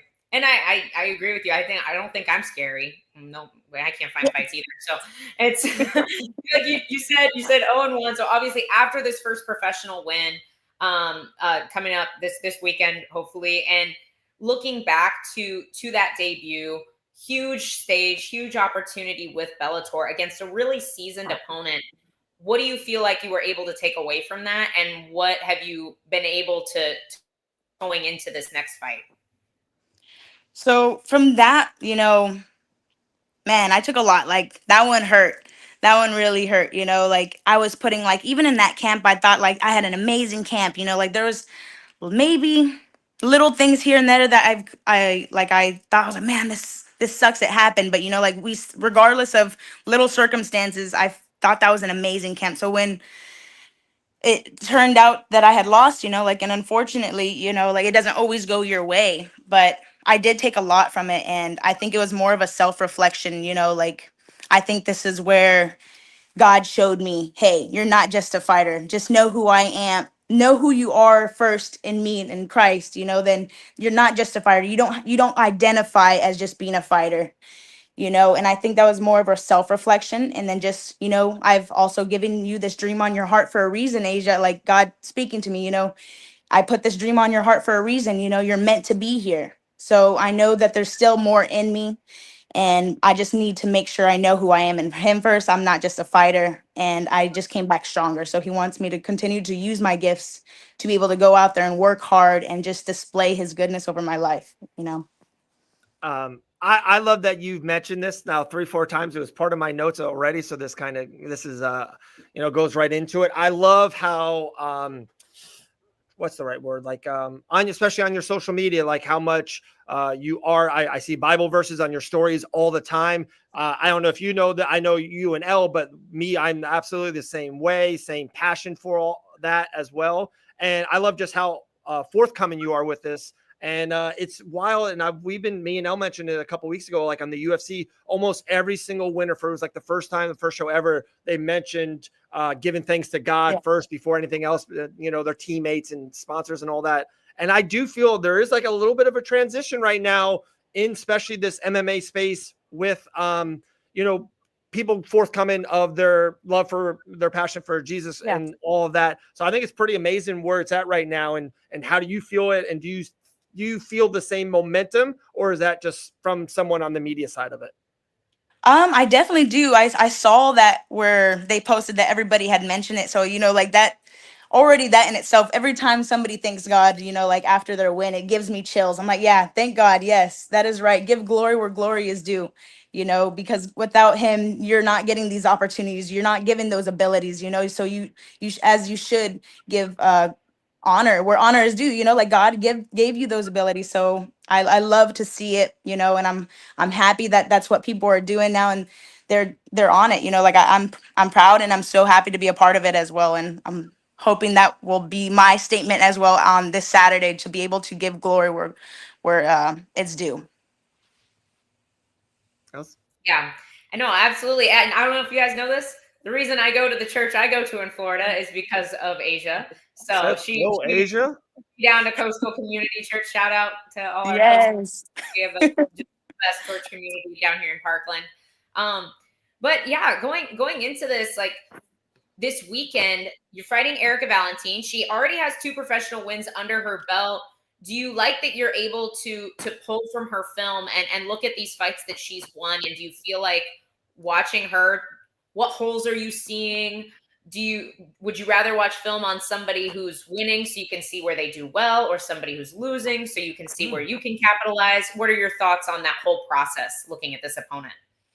I thought, like, I do appreciate having, like, being able to watch the film and just seeing, like, okay, well, where did she win in this? Like, what kind of opponent did she win against, you know? And being able to see, okay, well, what is their like, what's their background? Were they able to defend because they're more of a striker, and she was able to get them down because they're not much of a grappler or much of a wrestler?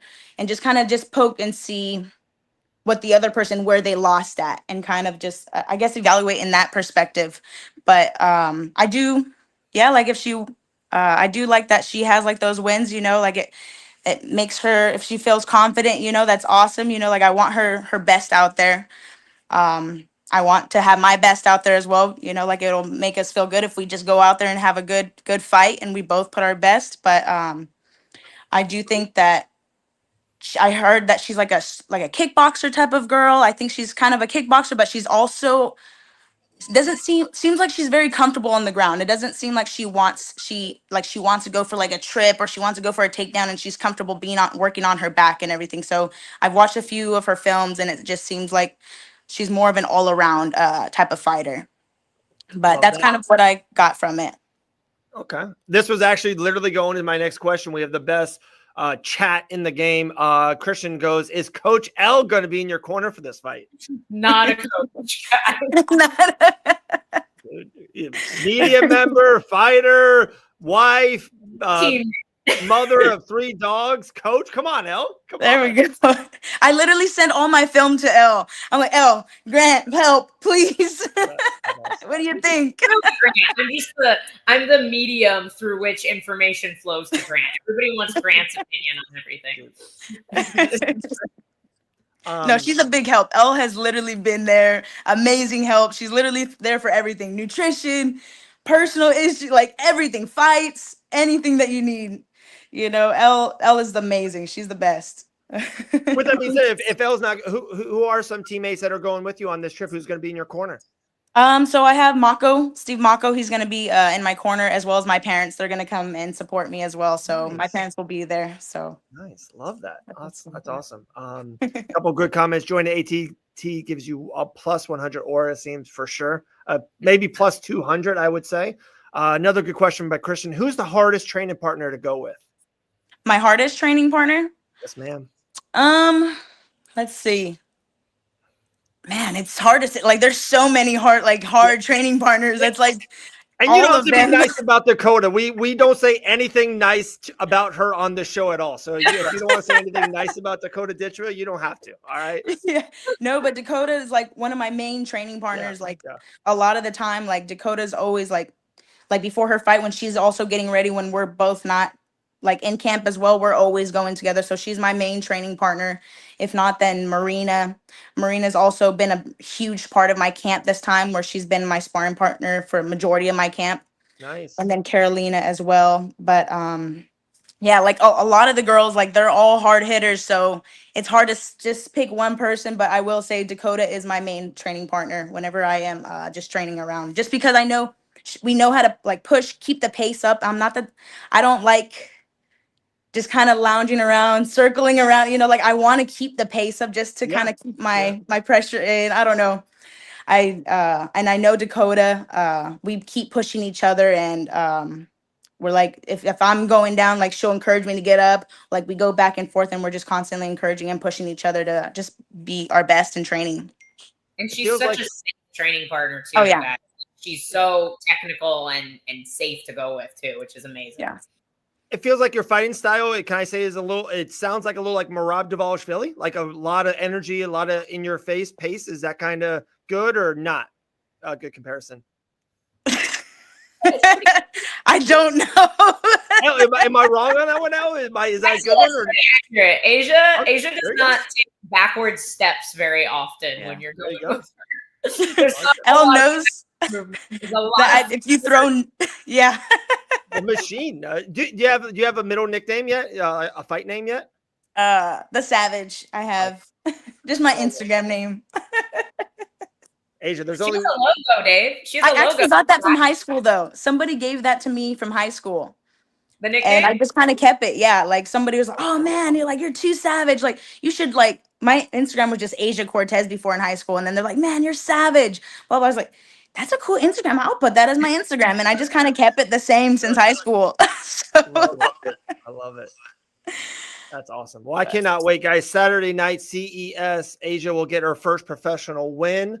So pumped. Aysia, I don't know if Elle told you yet, but we are around 2 weeks away. We'll be live at the Hard Rock in South Florida. If you're around after your win, we'd love if you can come through, say hi to us. Yeah. And I would assume you would probably be there for the fights to watch Dalton Rasta win $500,000. Yep, exactly. There you go. So if you're around any on that weekend, we would love to see you and get any content from you. We'll be awesome. Yeah, definitely. We'll have food there for Aysia. Yes, please. I guess we got food. We got games there we're going to be doing. There we go. It's going to be a fun day. I don't know how we're going to get it done, but we'll get it done. But Aysia, it's been so good talking to you. I said Elle, if we had a chance of Dana White or Aysia Cortez on the show today, I was picking Aysia. So I just want to let you know. Thank you. I appreciate it. I heard the voice thing. I was, I'll do it. There you go. Well, we appreciate you immensely. We'll be watching and we can't wait. We'll talk to you soon. Thank you. Talk to you later. Bye. There we go. Great Aysia Cortez. Boom. There we go. The best. I can't wait. Team, hands down. I love that. I love that. Everybody helps everybody. Yeah. We love Aysia. I love it. If you're ready, if Grant's ready, if we're good. I feel like we go sometimes too long on it, but no, it's perfect timing. Yeah. Perfect timing. Dude, and I didn't want to go there with it, but I think I can ask you, you seen Aysia 100 times in the gym do work, and then you saw the fight. You were there live, right, in San Diego, if I remember? Yep. Was it something that you're like, was it a not fight into the best of her capability that you seen better in the gym? Like, what do you? I think Or it was just just a bad, weird matchup? It was just poor matchmaking on Bellator's part. Like, Aysia had such a hard time finding opponents. Yeah. I think as an amateur, she only had a handful of amateur fights because they just couldn't find her fights. So she went pro and she just wasn't able to have the experience that I think a lot of us got to have. Like, I got to have 10 amateur fights. That was absolutely invaluable experience for me. I think Grant got to have about 10 or more amateur fights as well. That's invaluable experience. And the state of regional MMA, we were lucky. Regional MMA was in its golden age when Grant and I were amateur fighters, and it's just not now. And so I think Aysia just didn't have the same opportunities to gain cage experience. And she was matched up against a girl who had a ton of kickboxing experience, MMA experience, just a lot of time in the cage. And that shows. But I think it just showed her that she needs, like she was saying earlier, she needs to get her reps in, she needs more cage time, and she needs more opportunities to be able to get that experience. It's pretty crazy to say that her debut was for Bellator. Bellator, Eddie Alvarez, Michael, we went through names. The great Michael Chandler has fought for Bellator. Oh, hey, Grant. You gonna move her, or she's fine? No, she's fine. All right. Ripley's taking over the chair. And she actually made her amateur debut for Bellator as well on a show in California. That's wild. They just needed an undercard, and so she got to have both her professional and amateur debuts on Bellator, which is pretty cool. I love it. All right, before we go all into Banana Blitz, Grant Dawson, how are you doing, my friend, dude? You got a new puppy in the house now. How's life, brother? Life's good, man. I was accused of this being my idea to keep her. No, absolutely not. I took one. It wasn't me. No, it was the comment section. The comment section went in. Told you guys this was 100% Grant. Like, this is like a oddball question. Like, did you saw Ripley right away and you're like, oh yeah, that's gonna be our dog? Like, was it a weird kin thing? Yeah, basically I saw her and I was like, this is our dog. This is, what we need right now. And she was like, well, probably not. And I said, if she doesn't have a chip, that means she's ours. And she's like, yeah, there's no way she's not going to have a chip. She's so cute. Doesn't have a chip. Doesn't have a chip. You know what the funny thing is? You know what the funny thing is? I always told Elle, I was like, I eventually want a third dog. And I know that, you're the smart one and you're the one that's saying we don't need a third dog. So I'm just going to find a puppy and bring it home someday. And I know you're not going to be able to say no. And then she did it to me. That is technically true. You know what's crazy too? I was on my way to church to help get ready for our women's conference next weekend, or 2 weekends. Doesn't matter when. And I drove through an exit in my neighborhood that I never leave through. I always go out the other side of our neighborhood, and I would not have seen her if I had gone through my normal exit. So. Wow. There you go. We were just talking about the whole God thing with Aysia. There you go. Grant, this person, we will start to pay to comment and make t-shirts. This guy has been amazing for us all day. Grant's hairline is undefeated by time. Much respect. You have a really good hairline. He does. Yeah. Grant's got it. Hey, there are guys that are balding before 30. She took one look at my dad, who has hair down to his butt. Beautiful hair. And he was like, this is the man. I was like, this bodes well for our future. These are the genes. I love it. Can we get Grant to explain the inspiration for picking Code the Face Stealer as a suitable dog name? After this, SG, we got to get into Banana Blitz. But Grant, if you want to. Bro, I haven't done interviews in over a month, so I've got all answers. It's funny, I have no questions, but all answers. We were talking about names and stuff like that, and we knew we wanted to do something with a K. And I think we had just finished Avatar, and we were like, we want to do something Avatar-ish. So we were like, we could do Roku. Roku's a cool name. And we're like, yeah, Roku's a cool name. And what we did was we started like pretending like we were calling the name. Like, hey, come here, Roku. Like, sounds like we're talking to our TV. Yeah, we were like, oh, come here, Qatar, blah, blah, blah. And then we were like, Ko, the face stealer. Ooh. And he steals your face with two mooches. He does. Yeah, it was perfect. It's actually funny. I just wanted to call him the face stealer. And Elle was like, well. That might not go over well at the dog park. Right. Yeah. Face stealer, come over here. Yeah. That's tough. That's tough. All right, guys.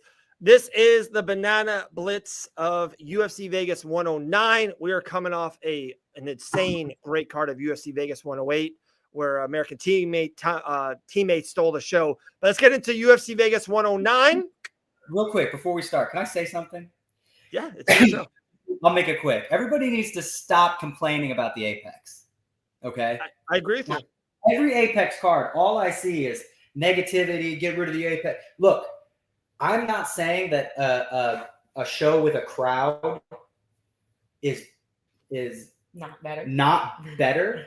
It's different, right? You don't cheat on your wife because it's better. You cheat on your wife because it's different. So, well, you don't cheat on your wife at all. I don't cheat on my wife at all. I'm too afraid. But it's got a type of intimacy. Now, look, am I saying that in a crowd that fight wouldn't have been better? No, it wouldn't have been. It would have been different. So, very true. All what you said was true, Grant. And what my thing, and I don't know if you were watching at all, and I get it if you weren't. All I said to Elle about it was, I'm not anti the Apex either. Love the cards. If you give me a fight every Saturday night, I will thank God that there's fights on Saturday night. I'm very dumb with that. But my point is, I thought that if that fight was at the O2 Arena and it was the first fight of a pay-per-view and Paddy Pimblett was on the co-main and Tom Aspinall was defending his championship, I think Chris Duncan would have got more from that fight if he was on UFC 333 on a pay-per-view. That's all I said. That was my point. I thought the media would be more. I thought more, love would come from it. Yeah, I don't disagree with that, but it's like how. So it's not an Apex thing. It's a how good is the pay-per-view thing. And I would argue less people would have seen it because they probably would have put that on the undercard. That's what I said. Maybe there's a world, not now because but there's a world where you look at that card and you've got Chandler and Patty and Poatan on the card, and you're like, this card's not going to be good. Let's make it the featured bout, or like let's make it the first card on I can't talk today. First fight on the undercard, and then nobody sees it. Yeah. No. So there's an argument to be made there. Like I think people need to just lay off on the Apex and realize that it's a different type of it's a different game. You know, and if that game's not for you, that's fine. But don't be saying like, oh, the card's not going to be good because it's in the Apex. These cards, we've had 2 fight of the nights. If I remember correctly, there's been a couple pay-per-views that suck. There has. No, and the fights were great. Like we saw the matchups with Brenner and Estevan, and we saw it with Mateo. You guys literally did, you and Caroline did a watch along because of those fights. You know, like we knew that they were going to be great. So, all right. Carolina. She's been Carolina, Coraline, but never Carolina. Sweetheart. Sorry, Dave. I've missed you. No, I get paid to talk. This is what I do. This is unbelievable. All right, let's get into it, guys. Banana Blitz UFC Vegas 109 edition. Last one of the Apex for a while. Let's get into it. What's the most hype fight at UFC Vegas 109? I mean, it's the main event. Okay. I'm like, there just isn't. I was really excited to see Steve Erceg and Park, but I don't think that's the most hyped. Even obviously now it's Ode Osborne, but even when it was Park and people were excited for it, I still don't think it had the same implications that the main event has, especially for a guy like Fluffy Hernandez who's on a tear. Yeah, don't disagree. I'm gonna go with Angela Hill. No, I'm just kidding. Yeah, I don't think that there's a most hyped fight. I think that there's a most hyped fighter. I think Anthony Hernandez is slowly becoming the guy that everybody wants to see win fights, especially at 180 pounds. I think you could throw Anthony Hernandez against Dracus du Plessis right now, and we've got a banger of a fight. So I think people are very excited to see where this I almost want to call him, middleweight Cain Velasquez. Wow. That's a big compliment coming from Dawson. Man, if you said I could imitate one fight, I could be exactly like one fight, I might be like Cain Velasquez. Sorry. I'm so sorry about our guys. We'll figure it out, but I can't right now. Yeah, we might have to do this again with Banana Blitz. It is. Let's see if it comes back on. Maybe are we back? Are we good? Can you hear us? You're there. It did freeze for a while. I heard Grant said something about Cain Velasquez, and then I missed it for a minute. That was such a good piece too. Okay, maybe we do Banana Blitz after the internet is fixed. Yeah, maybe the during the. I know we have a thing on Wednesday night. Maybe we'll do it right before Ben and Bananas or something. We'll figure it out. But we can do that. Listen, they go, "Are you guys using a toaster as your router?" What's up with the internet? It's funny. It happens. I had a bad week 2 weeks ago. It happens. But Elle and Grant deserve better. And it's just really bad. We it is what it is. You want to try it one more time? You want to see? Let's try it one more time. All right. All right, here we go. We're gonna go for it. All right, what's the underrated banger at UFC Vegas 109? I got mine. You go first. Mine's Andre Fili versus Christian Rodriguez. Yeah, it's a great fight. I love that fight. But I'll have a different one just for posterity. I'm pretty high on Christian Rodriguez. He's kind of like Michael Johnson at 145. And I'm excited to see how he does. I was going to pick that one, but just to have a different one, I am actually going to pick Gene Matsumoto versus Miles Johns. Okay. Because I think that's going to be super fun. I feel like Miles Johns is a guy that doesn't get a whole lot of attention, but he is really, really good in this division. Why are you laughing at me? And what? Oh my God. Yeah, we did. Isn't it impressive? It's actually pretty good right now. It's pretty good. That was such a good comment. Okay. I really think Miles Johns is underrated in this division, but also for Gene Matsumoto, am I messing that up? To come in short notice and go to a split decision in a super competitive fight against Rob Font, just makes me very impressed with him as well. And so I just think it's going to be really fun. Both guys can scramble. They have great cardio. They both are very well-rounded. I think that's going to be a banger of a fight. If you're leaning one way or another in that fight, who do you have? Probably Matsumoto. Really? I got Miles Johns in that. I wouldn't be shocked. I just feel like.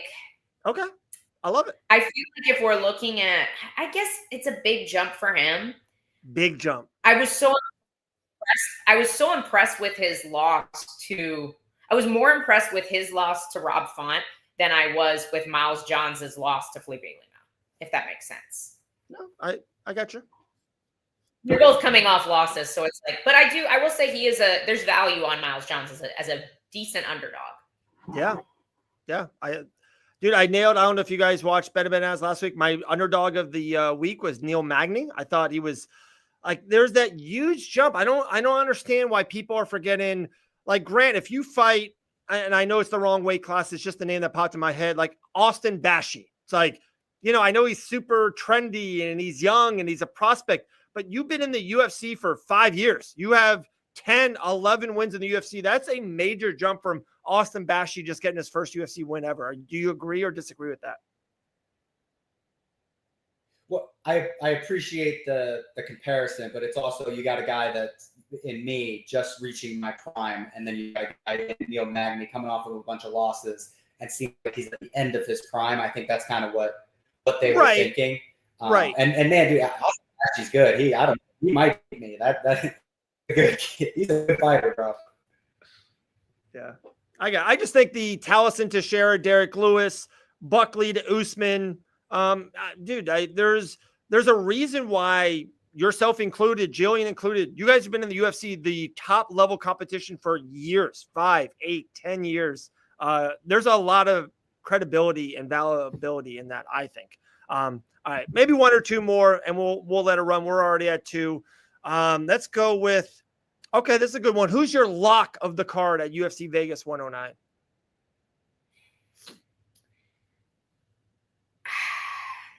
Angela Hill? I think Yasmin Lucindo's winning that one. Dude, I don't know that It's a tough one. I think the pick I'm probably most confident in would be Christian Leroy Duncan over Eric Anders. Okay. I like Anders a lot, but he's very up and down, and I think stylistically he does struggle with the longer guys. And Duncan's a very hard guy to fight. I think there's a reason why he is such a big favorite. What is he now, like minus 650? I'm kind of siding with the lines there. I think he's a pretty solid. But I think there's a lot of people that maybe shouldn't be as big of dogs as they are, including Miles Johns. Yeah. I'm taking Steve Ercek. I think Ode Osborne is good, but I just don't think he's top level. And Steve Ercek has only lost to top level guys. I think his boxing's crisp. I think we haven't gotten to see the best of Ercek because he's been losing to like the best guys. Like he three fight losing streak, and it's Pantoja, Kai Car France, one other who I'm blanking on, but all top level guys. Step back and somebody that high level is. Man, we tried. We will definitely somehow, some way, we'll get Banana Blitz in, I promise.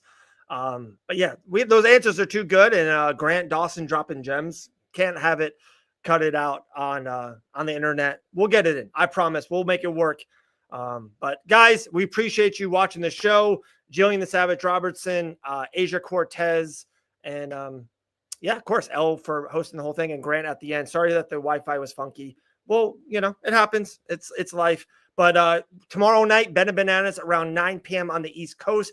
We will have a watch along for UFC Vegas 109. That just got confirmed with me. So and we'll try to get Banana Blitz during the week. Guys, like I said, please go backwards. We had Mike Perry on Friday, GM3, Joe Mershart on Monday, and you know, a ton of content coming through. In 2 weeks, again, myself, Elle will be hosting live at the Hard Rock. We'll have a plethora of people coming in. We announced that Gillian will be there live as well, and many more. We'll see everyone soon. See everyone next week. Have a great day.